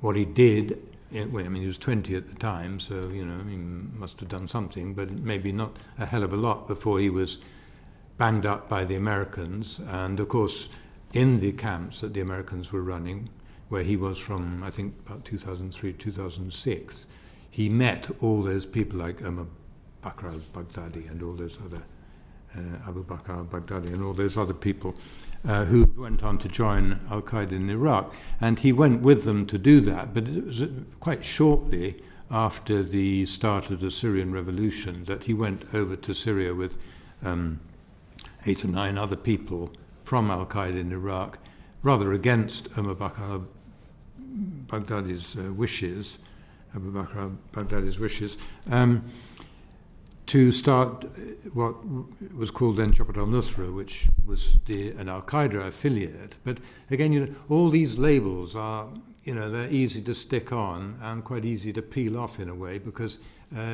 everybody was looking for some sort of purchase, some sort of reason that people would come and join them. There was great competition, if you like. And Ahmed al-Sharia made clear from the start, I think, that his ambition was to change the regime in Syria, not to do anything even in Iraq particularly, and certainly not abroad. And more recently, since 2020 anyway, he's been trying to make overtures to the Americans and sharing intelligence and stuff like that. And the Americans eventually took him up on that, and of course in the recent couple of years have been finding and killing or otherwise encouraging HTS to imprison various al-Qaeda leaders and Islamic State fighters who turned up in Idlib or in other areas where the HTS had some control. And even, if I may add, recently, a couple of weeks ago, in fact, in Damascus, based on some American intelligence, the HTS arrested a cell of 4 Islamic State fighters who were about to, they're really very ready to attack Shia shrines near Damascus. So, that's quite significant track record. And, of course, Islamic State refer to them as apostates and takfiris, and they call them jihadists turned politicians, which I don't know if it's worse to be called a jihadist or a politician. Terrible accusation. But anyway, and in Islamic State language, that I guess is the wrong direction. But I think the HTS is very much in the other direction of jihadists turned politicians to the better. Thank you. I'm interested in just sort of extrapolating a little bit further on this sort of, because obviously we're going to talk about Islamic State and foreign fighters around Islamic State, and but obviously HTS also has had foreign fighters within its ranks, and some of those are from Uyghurs from the East Turkestan Islamic movement and elsewhere, and while HTS, as it morphs into the state of Syria, has looked to incorporate some of those fighters into the new military, what I'm interested to know is whether or not, Islamic State aside, from within HTS, we're going to see an outflux of foreign fighters returning to either home or other operating theatres, and whether or not we should have any concerns around that. Yeah, well, it's a very good question. So far, HTS have, much to the annoyance of their Syrian colleagues, put some of these foreign fighters in positions of authority, particularly in the northwest, where they're well known, as a way to sort of calm them down, keep them within the tent and so on. Maybe also they have some ability at administration, because after all, HTS have been essentially providing governance in that area for a long time now, and doing it relatively well, I would say. But yes, there's that risk of people going outside who could claim to have come from an HTS route. But HTS, you can see since the beginning of December how much activity HTS has engaged with other states, including, of course, Anne Snow, going from Foreign Office here. But it's been really intense, particularly with Turkey, but with the European Union, with the Americans, with anyone who wants to go, pretty much, So I think one of the subjects on the agenda will very much have been, well, how many of our nationals might you have, or how many members might you have who might come and threaten our security? And I think HTS response has been, well, these are the people who we have. We don't think they're going to be a threat to you, but let's talk about it. Let's manage it together. And I think this will come back also with their offer to take over the camps and prisons in northeast Syria, because, of course, in the camps there remain some British citizens, and one of the issues that the government here will have to face is what to do with them as the situation becomes more and more fragile. Sorry, I'm talking too much. My colleagues speak. Thank you. So I've got a question for Paul. You referenced earlier the camps and people's experiences there. To what extent are the conditions like in the detention camps? I mean, to say dreadful is putting it mildly, to be honest, particularly at the moment. I haven't been for a little bit now. Last year was the last time I went. But as I say, I've got a team on the ground that's there sort of 24/7, and since 2019 I've been going pretty regularly. It used to be every couple of months or so. There isn't enough food. The sanitation facilities are poor. There's nowhere near enough medical facilities. The annex where the third country nationals are in al-Hol, basically what happened there was because the Kurds saw them as the more dangerous of those two communities, one being the Iraqis and Syrians, who were largely people who'd fled, and those that had joined Islamic State from other countries were seen as being part of Islamic State and therefore a higher threat. So they just kind of put them in an area and closed the door, and then didn't let anyone in or out of that. And it's been like that for a long time now, since the end of 2019. There's never been enough funding for it to get to an appropriate level. There's never been enough competency of those managing it, and that's largely because it's been under Kurdish control. The UN haven't been able to step in because it's not a state. So there's been a kind of hodgepodge of different actors, largely Kurdish administration. Initially, the Kurds saw this as something they could use for leverage, so they saw it as a good opportunity to be able to speak to different states, to act as a state on the international stage, and that made repatriations difficult. And a lot of the work I was doing initially, particularly with European states, was trying to manage that relationship between the Kurds and the states that wanted to repatriate. Repatriation really is the only solution, and that's why the US have been pushing it for a long time. That's why now pretty much all European states have repatriated all of those that they've been able to. There are some Europeans left, but a lot of those are the kind of refuseniks, the ones that are saying, I'm not going to come back. Roj is slightly better, but again, conditions have been going down and down. Roj is much, much smaller. That's only a couple of thousand as compared to tens of thousands in al-Hol. Al-Hol at its highest was nearly 90,000 people, and around about 12 to 15,000 in the annex. What's the experience like for children and women? Children, it is indescribable. It really is. It's terrible. You know. Longest that someone's lived there as a child? Since 2019. You know, they stay in there. What happens? The only time that a child will move is either they are repatriated, so their country comes to collect them, or for the boys when they get to around about 13. To stop the sexual violence, the enforced rape that happens a lot, they are moved to a detention facility. So they're separated from their mums, taken to a detention facility, which is just young boys. When they get too full, then they go into the prisons. What's happened fairly recently, so a few months ago, was Some of the boys were taken back into the camps, so into al-Hol from the detention facilities.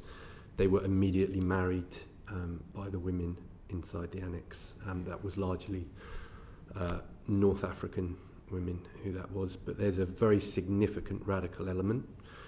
It's an incredibly radicalizing place. Most of the education, if you can call it that, within the annex is carried out by radicalized women who are just forcing a kind of Islamic State propaganda on the kids. There's no activities for the kids, nothing to play with. You know, they create sort of toy guns and stuff. Any support that tries to go into the annex, often people are kind of stoned because, again, the kids are just taught to be radical towards other people. So it's a very, very grim existence. And is this likely to get worse? Absolutely, yeah. So 2024 was the worst year for funding for Syria as a whole. So it was around about half of the modal average across from sort of 2016 to 2023. So it's 1.6 billion, I think, for the whole of Syria, of which al-Hol camp, you know, will be right down the bottom of that list. Nowhere near enough. WHO, MSF, and all of the humanitarian organisations have said that it's a catastrophe in terms of medication, in terms of supplies, in terms of sanitation, everything else. You know, the various conflicts that have taken donors' attention and money away have just meant that the conditions will get worse. This, you know, what happened with the US funding, again, will just start not only to reduce capacity to deliver support within the camps, but then also that has an effect on those within the camps. It will increase violence. It's already a very violent place. It will increase distrust, animosity, you know, so you've got a bad situation only going one direction. Thank you. Could I just briefly come in on that? I think it's important to note that Fionnuala Ní Eoláin, who was there with her team in 2023, she concluded that the treatment of children there amounts to cruel, inhuman and degrading treatment, right? May I just ask who Fionnuala is?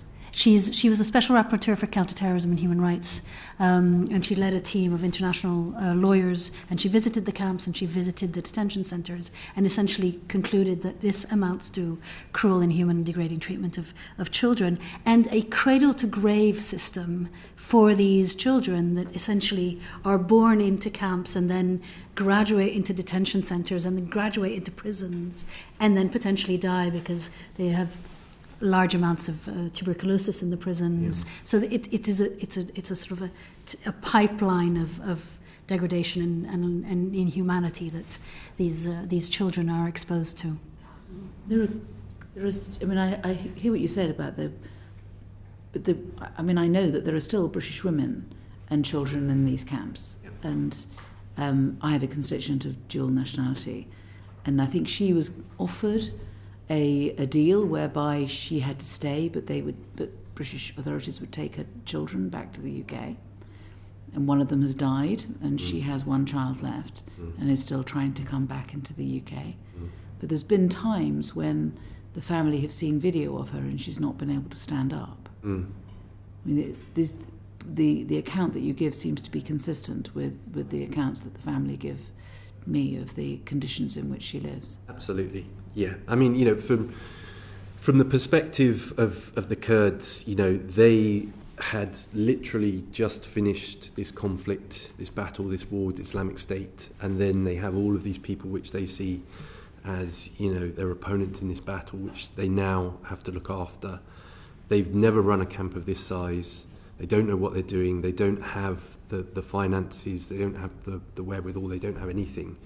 So they're starting from such a low starting point that to be able to get to even, you know, the ability of just it ticking along was just too far for them, you know, and the amount of money that would be needed and the amount of influx of expertise to be able to get it to a standard, it's just never going to happen. It's just never going to happen. So my constituent was 17 when she was some would say trafficked, some would not, but she was a child, and when she went out to Syria to marry a fighter. What is the youngest age of a girl that you've heard of who's gone from a country to another in order to marry a fighter? How young do we talk? So I've certainly heard of 10 and 11-year-olds, some very young teens as well. There is definitely cases of trafficking.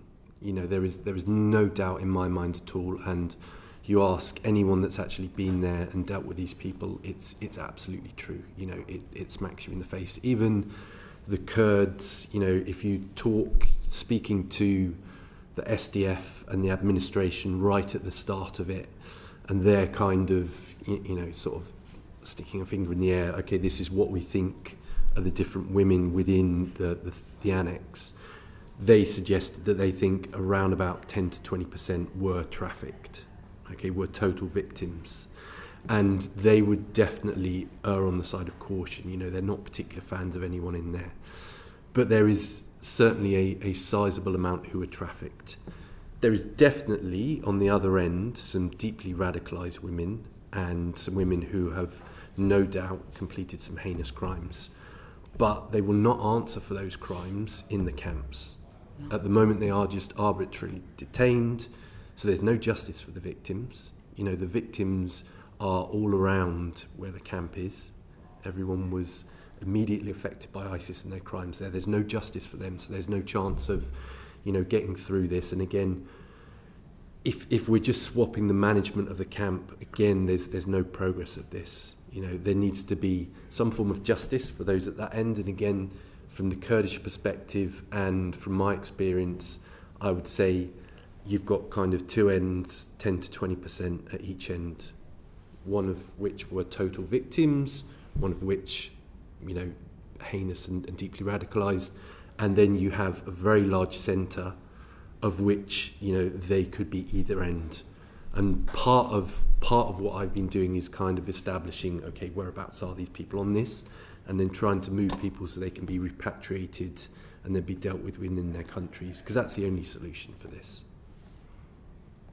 Yeah. You mentioned about the sort of radicalising education that the kids are getting in the camps. We also have reports of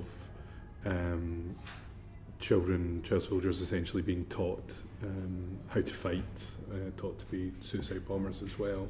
It feels a bit like the war on terror, in inverted commas, has gone from being a situation where we attack terrorist training camps to where the international community seems to be essentially creating one there at the moment. Can you say a little bit about that side of things in terms of how the sort of dangerous skills that these young people are being taught? Yeah, I mean, so, if you look at again, al-Hol, particularly on the Iraqi and Syrian side, definitely had infiltration of quite serious ISIS members. It had cells operating in the camp because you had, at its peak, 80,000 people in there, and that was men, women and children.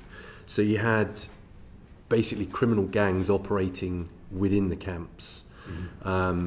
Lots of murders, lots of smuggling of weapons, and the Kurds and the SDF would do military operations sort of periodically and just bring in caches of weapons, discover a load of dead bodies, maybe arrest themselves, but again they would be able to build back up again.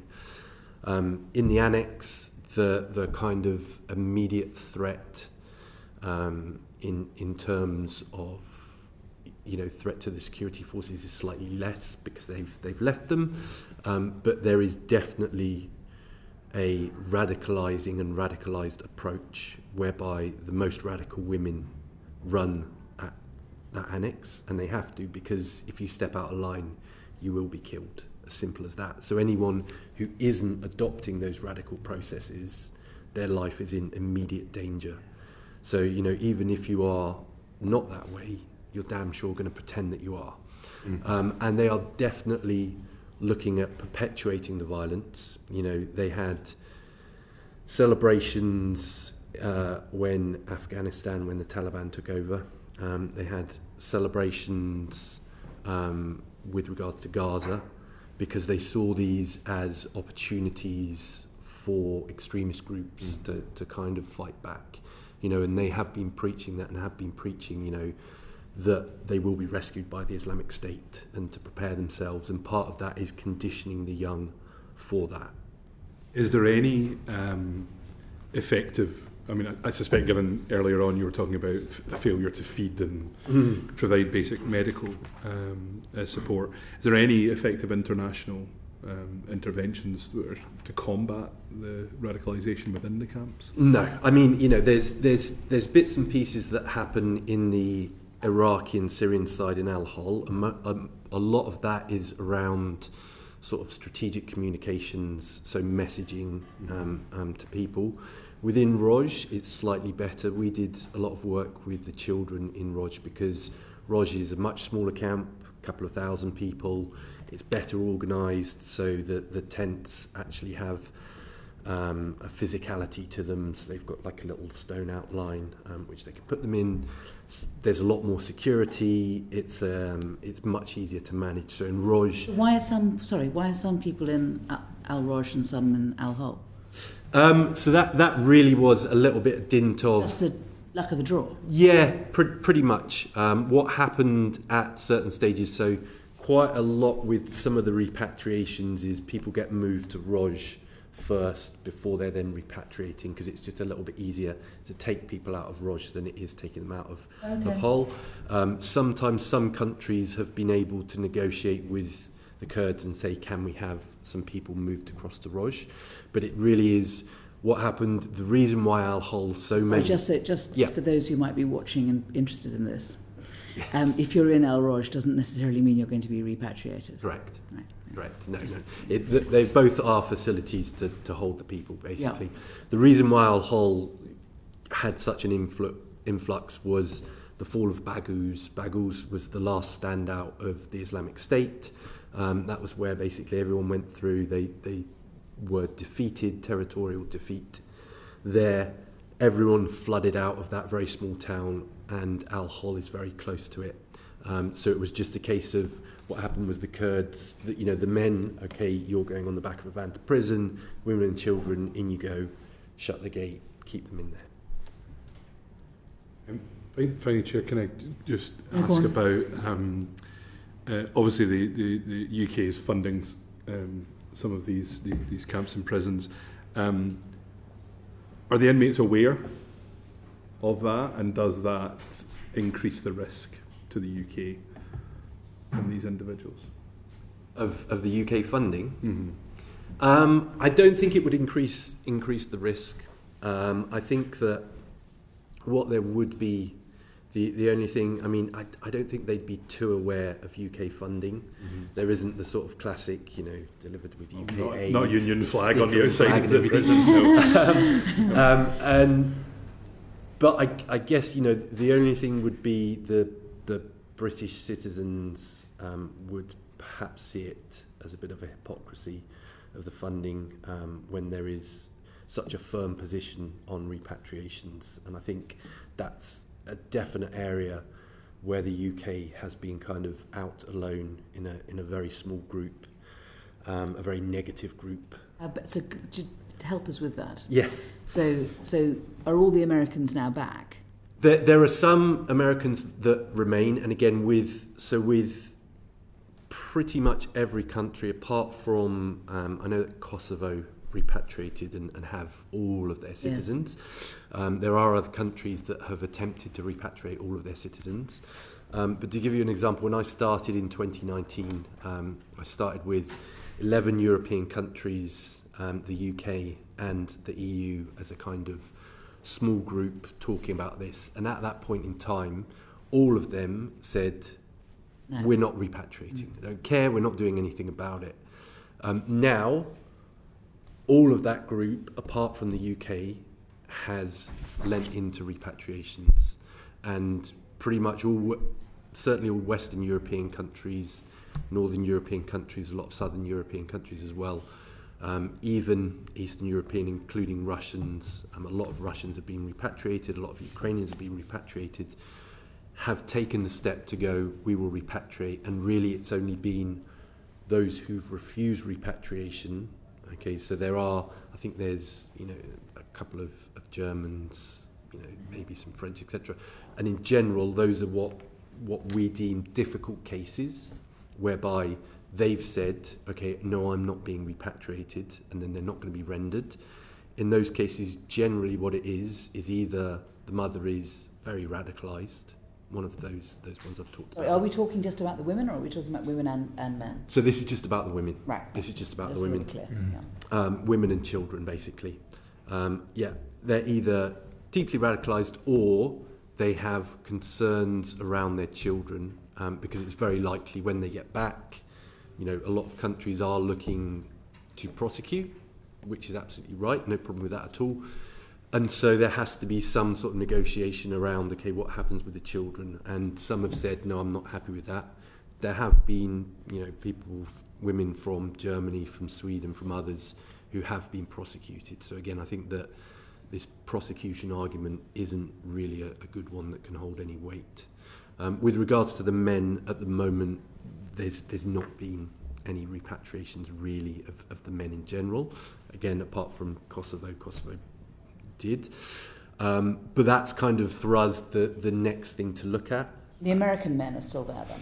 The American men, yes. Again, in terms of Western Europeans, Americans, Canadians, there's not a great deal, there's not a lot that are around. Something has to be done about them. That's what we're kind of working with, and what I'm working with various different states to try and look at next. I think the other thing, kind of going back to the US piece, I think it's important to recognise that the chances of the US putting people on planes and just sending them back to their countries of origin have gone up significantly with the new administration. That's definitely something that could happen. It's always been something that could happen, but I think now the chances of that have gone up significantly. So again, what I've been telling states for the last 12 months, and certainly with the sort of very far quickly shifting sands in Syria, is people are coming back whether you like it or not, and it's just up to you whether you control that or whether you have to deal with it when they're back. To be fair, well, I was just about to go to Professor Toros. May I take her first and then come to you, if that's all right?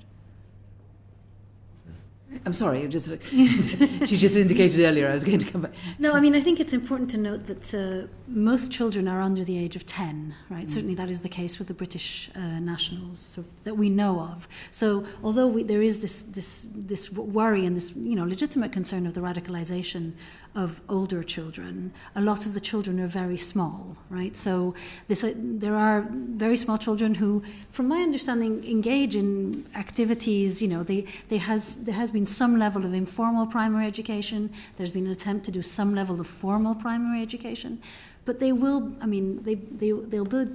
most, I'm sure, toy guns, but they'll also try and build chess pieces, right? So I think it's important to sort of remember that some of these children are just children, and there's a danger of having an imaginary around these children that is not, I think, not reflected in the majority of them.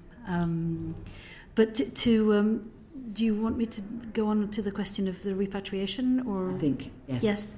Well, should we take Mr. Barrett and then come back?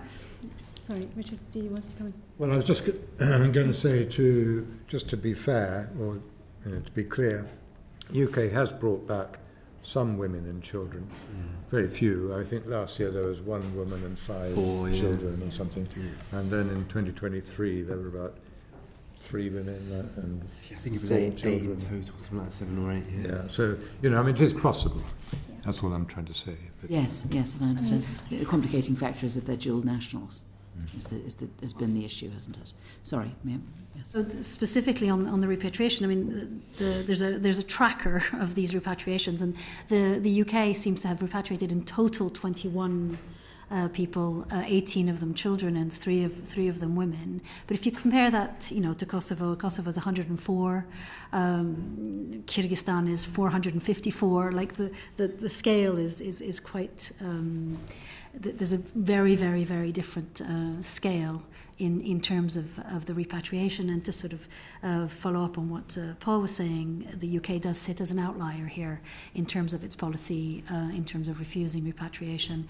And there are specific cases. There was a recent case where a woman had, in appeal, she had her citizenship restored and asked to come back. And the Kurdish authorities essentially said, we need the UK to say she can come back, and the UK government refused to do so. So I think there's a variety of sort of blockages that have taken place at the UK level. I think we have a couple more questions around this, and then I'll come back to you, Phil, if I might. I think we seem to be sort of an area. Yes, well, an area. Yeah. I guess just sort of extrapolating out on that in terms of the UK's responsibility in this area and what the drivers are for saying no. Is our rationale an outlier when we're saying no, or is it the same logic that other countries are applying? And I mean, the rationale was a rationale of, to a certain degree, of security. There was concern about the return of these individuals who may have sort of, even if they left as minors, there was the concern that they had been radicalized, that they had engaged in violence, that they were a threat, and there was the concern that they would not be, because these crimes were committed abroad in places where evidence was difficult to gather, that the prosecutions would be difficult. I think there was a very, very strong element of not wanting to engage in a policy that was seen as deeply unpopular and something that they could, pay a political cost, right? And so I think there's a strong element of that. That we came 2 years ago and we said, this is a pressing issue. The danger is that northeast Syria will not remain as it is, that the situation on the ground will change, and that will make the question even more pressing. And that's exactly where we are today, right? We are in a situation where, in terms of humanitarian aspects, in terms of legal aspects, and in terms of security aspects, this question is that much more pressing than it was 2 years ago, because as Paul was saying, we have examples in other countries of managed multi-agency programs of repatriation of women and children, which have led in some cases to successful prosecutions of women that have engaged in violence, and reintegration and programs to assess the needs of these people and reintroduce them into their communities. So this has worked in other countries. Germany had repatriation coordinators at regional level that worked with a variety of agencies to do this. So we have good practice out there. We also have bad practice out there. I'm not going to. We have things to learn we do not want to do, but we do have examples of how this can work. Mm. But the men haven't been repatriated from any country. In many countries they haven't, but I think a lot of these countries are now seriously considering that repatriation because the successfour prosecution of women. So there was 2 women were sentenced in Norway this weekend. Actually, 2 returnees were sentenced in Norway this weekend to 4 years and 2 years in prison for being members of a terrorist organization. So the successful prosecution of people who are deemed to have carried out crimes or joined a terrorist organization give credence to the argument that if men were repatriated, this would be possible as well, right? And I suppose the issue here goes back to your point about the sort of what's the threshold for proving your ability to evidence, that they've committed a crime, because it goes back to this political will issue of if you brought somebody back who, having just spent the better part of a decade being radicalised in a Syrian prison, whether they went in as a radical or not, you bring them back and suddenly you can't prove or you can't pass the bar of evidence required to prove that they should be incarcerated in the UK, all you've now got is somebody who's extremely radical and free in the UK. Yeah, I mean, I think there's 2 questions there. One is that, as Paul was arguing, most likely these people, if these prisons or these detention camps fall apart, and that is a possibility, right? It is a genuine possibility that this return will happen anyway, but just in an unmanaged, uncontrolled way. And the second argument is that this country has a very, very elaborate counter-terrorism and countering violent extremism and preventing violent extremism system, right? That includes what used to be called control orders and now are TPIMs, and that allow for cases where people where there is not the evidence needed for successful prosecutions are put in orders that allow the state to control their activities. Or you just strip them of their citizenship and pretend this is now somebody else's problem somewhere else in the world. Yeah, I think the difficulty with that is, so we have situation. The UK has stripped the citizenship of a lot of, certainly of a lot of women, and we assume of a lot of men, but we do not actually know. But their children are British citizens, right? So you find yourself in a situation where you have the obligation of repatriating British citizens who are held in conditions that are cruel, inhuman, and degrading. Yet, having stripped the parent of the citizenship, you are then saying, well, it isn't. You would have to convince someone that it is not in the best interest of the child to stay with the only parent they have been with for the past 5 years. So I think stripping of citizenship makes things more complicated rather than simplifying the situation. I think as well with that from a policy perspective, that's all well and good to say, okay, well, from a security perspective, it kind of removes the problem for us. But it's incredibly isolationist, and in a kind of a horizon where our ties to the US might not be as obvious or distinct, and we might need other partners. We're outside of the EU now, and we need European security partners and others. If we are very isolationist on this security policy, then what will happen, and what has happened along this piece, is countries will look at the UK and say, well, can we really rely on them to be a decent security partner that holds themselves to the standards they supposedly hold themselves? Also, if we want countries to take foreign nationals in Britain back, we have to accept that we have to take British nationals in foreign countries back. That is the quid pro quo. Absolutely. It's a legal obligation, of course, as well. But if I could just broaden it out a little bit to what you were talking about with the first panel, what is the UK's relevance to the future of Syria? We have to think, what sort of role can we play? How can we engage with this? And I would have thought one of the areas where actually we should engage is in dealing with the British citizens who are for whatever reason in camps in northeast Syria. And because the one thing I think that we can offer the new Syrian government is this idea that the rule of law works, that community action can cope with security problems. It's not just all like Assad taking anyone who looks like a threat and putting them in prison and forgetting all about them. And indeed, during the Syrian civil war, there were quite a lot of British government-sponsored programs to try and encourage people in North Syria to understand about the rule of law, not just to swap one warlord for another, engagement of women in particular, this sort of thing. And I think it's all of that piece. Britain can perhaps still provide some sort of soft power example of how you can manage security without, using a sledgehammer all the time. And the UK certainly wouldn't, and certainly hasn't, said to other countries, don't take your people back, just strip them of citizenship if you can, if not, just ignore it. They have encouraged other countries to take people back. I'm sure there'll be programs in receiving countries where they'll be looking to support that. There's things like Prevent, where the UK is seen as very high up in terms of CVE programming, etc., etc. So, a CVE program? Countering violent extremism. So it's kind of on this counter-terrorism lens. So it really is, it appears a little disingenuous when they interact with states in different ways that they want to interact as UK policymakers.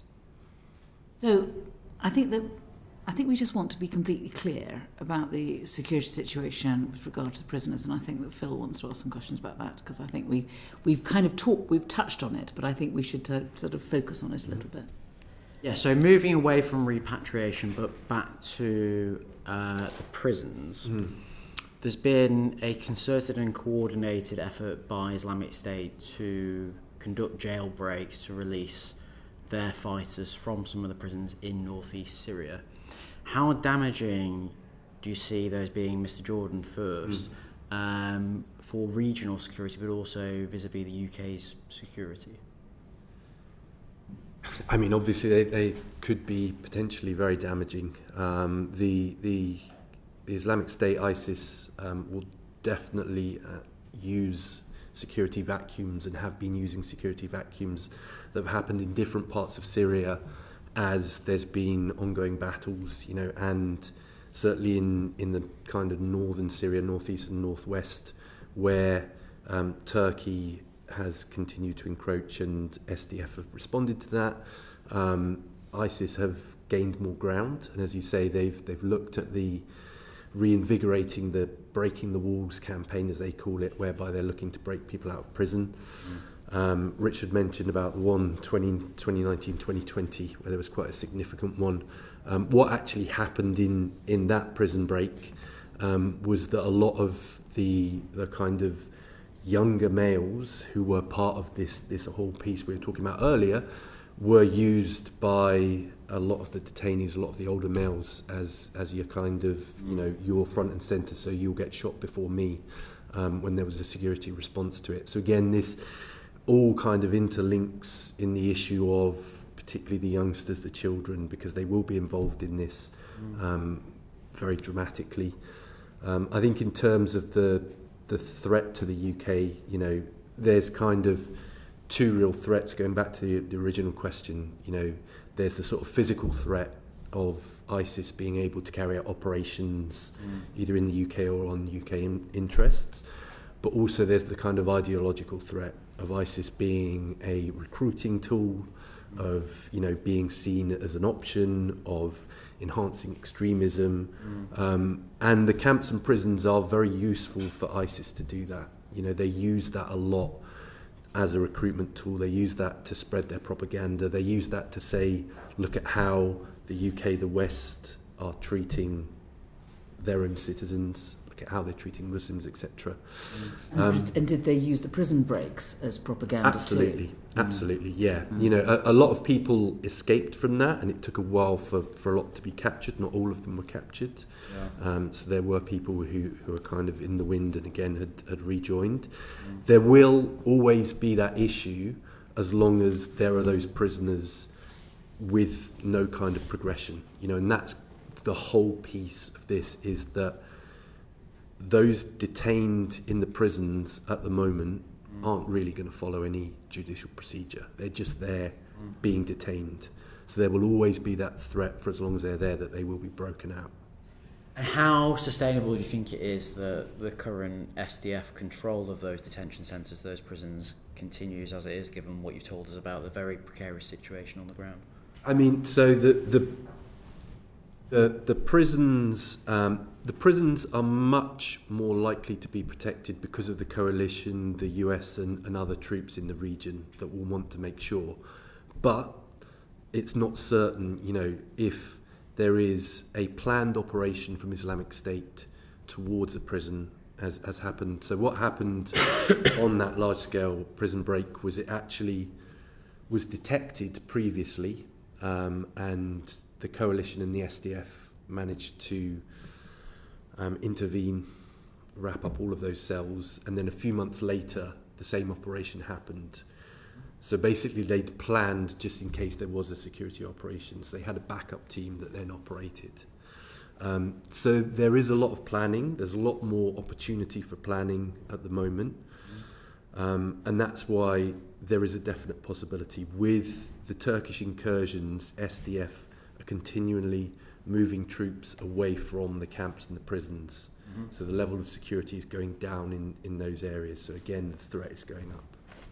There was a prison break in Raqqa in July, where I think 5 Islamic State prisoners were able to get out and free, and of course they would be regarded as heroes going back to base, as it were. And I think that the American assessment of the security of these detention centres was that a very high, or quite a high number, were actually distinctly insecure and needed considerable work to bring them up to scratch. I think, if I may... Yet the guards have not been paid. And yet the guards have not been paid. Well, quite. Guards not being paid doesn't help, of course. Prisons being very full doesn't help either. The refusal of access to NGOs doesn't help. They will still need to be fed and so on. But I think Islamic State are very happy, in a way, to keep women under these very bad conditions, and children too. That sort of helps their propaganda. It's quite a sort of conservative, if I may call it that, society where the men should be providing and the women should be just serving the men. But of course women in the Islamic State did much more than that. So they'd be much more interested in what I'm trying to say is breaking out the men than breaking out the women. The women are actually serving their purpose by being there. So I think that the anxiety expressed by the Americans about the security of these male detention centres is a very well-based one. I think that we've been a bit free-flowing, to say the least. But I think that we haven't covered the last questions we were thinking about, which was the gathering evidence. And I wanted, Richard, if you wouldn't mind leading off on those. Certainly. I'm curious to think a little bit about the consequences of having UK nationals repatriated. And I wonder if each of you could comment on community resilience back here and how you think the UK and society here could deal with the repatriation of some of these individuals. Why don't you start? Yeah, we're not talking. We don't know exactly how many we're talking about. So it would be wonderful already if we could formally ask, because we don't know the exact number. But Reprieve estimates that there's about 60 UK nationals between men, women, and children. Right, most of them children, and most of them under the age of 10, which I think sort of puts this into perspective. We're not talking about hundreds of people, which sort of it wouldn't be a great strain on financial resources. It wouldn't, there is a very, very limited number of people that we are talking about. I think there needs a multi-agency response is what would be ideal in this circumstance, right? You're dealing with security assessments for the public, but also security assessments for the returnees. They may be returning to situations that are difficult, potentially. You need to assess their health, and that we've seen that there's very serious cases of malnutrition, of illness, etc. You need to assess their levels of education, their mental health. You need to assess their social needs in their communities. What kind of reintegration process is needed within the community? And so this seems like a lot, but again, we're not talking about many people, and most of the people we are talking about are small children, which maybe doesn't simplify the question, but it reduces the kind of elements that need to be dealt with. And this country has the social services and the kind of expertise that is needed to deal with this question. And we were talking about preventing violent extremism and countering violent extremism. The Prevent program, the Contest, all of this has been worked on for more than 2 decades now, and there is a very elaborate, I would say sophisticated, problematic, there are problems with it, but there is a system out there that can be galvanized to, that's the wrong word, but can be used to address this a managed return. Yeah. Just adding to that, I think it's important to say that UK citizens have come back, already. Not just those, small number of repatriations, but sort of 2015, 2016, and from 2011 to around about 2016, British citizens did come back who had been fighting in that, and so there's a lot of experience of dealing with this already. Sorry, these were people who were not put into camps. They just went out, and came back on their own. Came back on their own, you know. So it wasn't a repatriation. They turned up. Do we have any idea how many there were? I think about 300 and something. Yeah, there's a few hundred. You won't have an official, but it's hundreds basically.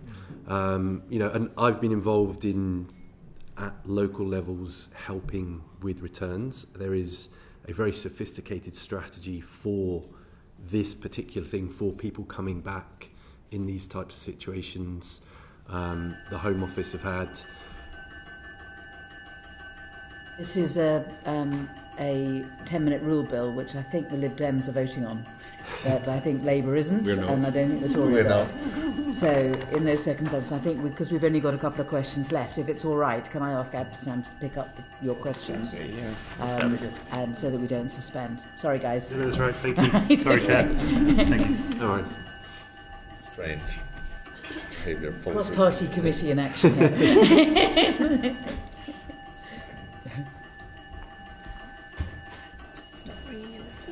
Just stop in a sec. It rings twice. We become oblivious to it. I mean, it's amazing. As long as it's not for me saying something I shouldn't. Sorry? As long as it's not a bell for me saying something I shouldn't. So there is a very sophisticated strategy. You know, it's been running for a while. Prevent, which does have its detractors and does have its negative elements, does have, you know, a structure to it at the local level. Councils have some autonomy in that.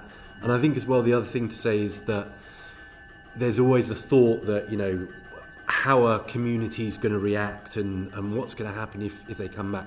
In general, communities just get on with it. They have much more important things to be thinking about, particularly now with so many other things that people have to think about, that generally these people are just reintegrated fairly quietly.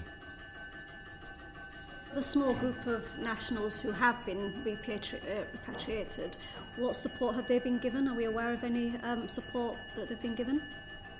My understanding, they haven't been given hardly any support. They've arrived at the airport and it was off you go. So there has been very little structured support upon their return in the UK.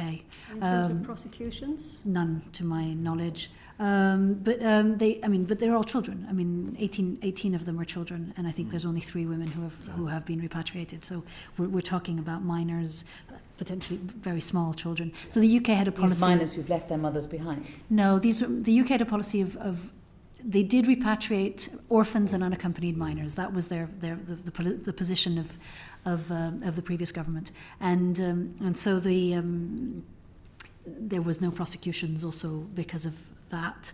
In other countries, it was far more structured. In France, systematically, the woman would be arrested upon arrival and then gone through a investigation, and some of them were prosecuted, some of them were not. I wonder if I just clear something up, because yes. I thought the position was that there had been an offer by the British that if the women gave up their children would be repatriated. That is not my understanding of. For some, basically, okay. So the position moved from orphans and unaccompanied to case-by-case basis. I see. And the case-by-case basis was exactly that. That might be my case then. Yeah. Right. But I think European countries were very reluctant to split women from their children, yes. of course, you know. And as well, I should say that the Kurds were very reluctant to do that as well, because, you know, a lot of countries wanted to take it in terms of rights of the child and say, well, you know, we want to separate them from their parents because your parents brought you here, and that's obviously not very good for you. But the Kurds were very difficult initially and said, you know, we don't want children separated from mothers, which was understandable as well, because the main basis for that was they didn't want to be stuck with the mothers. Sorry, so our final question. You referenced earlier how ISIS would use this as propaganda, the way in which citizens have been treated. Do you think, on that basis, all women and children should be repatriated? My view is totally that women and children should be repatriated, and, you know, even that something has to happen with the men as well, you know. And so I'm saying that prosecutions, definitely, it's more difficult for the women, absolutely, but there has been prosecutions, as Harmonie mentioned, Sweden, Germany, France, Netherlands. Do you think it's a greater risk than being there to us long Absolutely. term than it is than being here? It's a greater risk in all terms. You know, I think that the security risk in terms of the physical security, them being able to execute an operation, you know, is very much thinking, okay, if certain things happen and, you know, things slip up, they're all ready to be able to carry out pretty threatening things and kill people in the camps, etc. So how is that not a threat to other citizens? If this is a UK citizen killing people in a camp, you know, and we're just saying, well, we're nothing to do with it, that's still an issue that UK does have responsibility for. The ideological side of things as well, you know, that side of the threat is much more significant whilst they're in the camps. As Richard mentioned, ISIS are very happy for women and children to be in the camps. You know, if there was a breakout and all of the women and children turned up and said, okay, great, look after us now, they wouldn't be able to. They wouldn't be able to. So they're quite happy, okay, you guys look after them. If they die, it doesn't matter. We can then say, look, your people are dying because of the conditions. You know, if they don't get food, again, that's down to you. So everything is very much on the countries, and ISIS don't have to do anything but use that as propaganda. So Toros, I think you were trying to come in. I mean, we are in this very odd and possibly unique situation where the head of counter-terrorism of the incoming Trump administration, Reprieve, Jonathan Hall, KC, and CENTCOM all agree on something. I don't think it's going to happen again, but it's happening now, and they all agree that repatriation is not easy, but it is the better policy, and it is better to manage it rather than to be all of a sudden finding ourselves with the camps being no longer guarded and we not knowing what is happening to these people. And that is true across so many people. Right. Thank you. That's it, unless we've missed anything, guys. Thank you. Thank you very much indeed. Thank you for your time. We do appreciate it. And if there's anything that we have missed, or anything when you're going home you think, oh, we should have said this, do write, and we will take your written evidence as much as your oral evidence. Thank you very much. Thank you for your patience and for your time today. Thank you.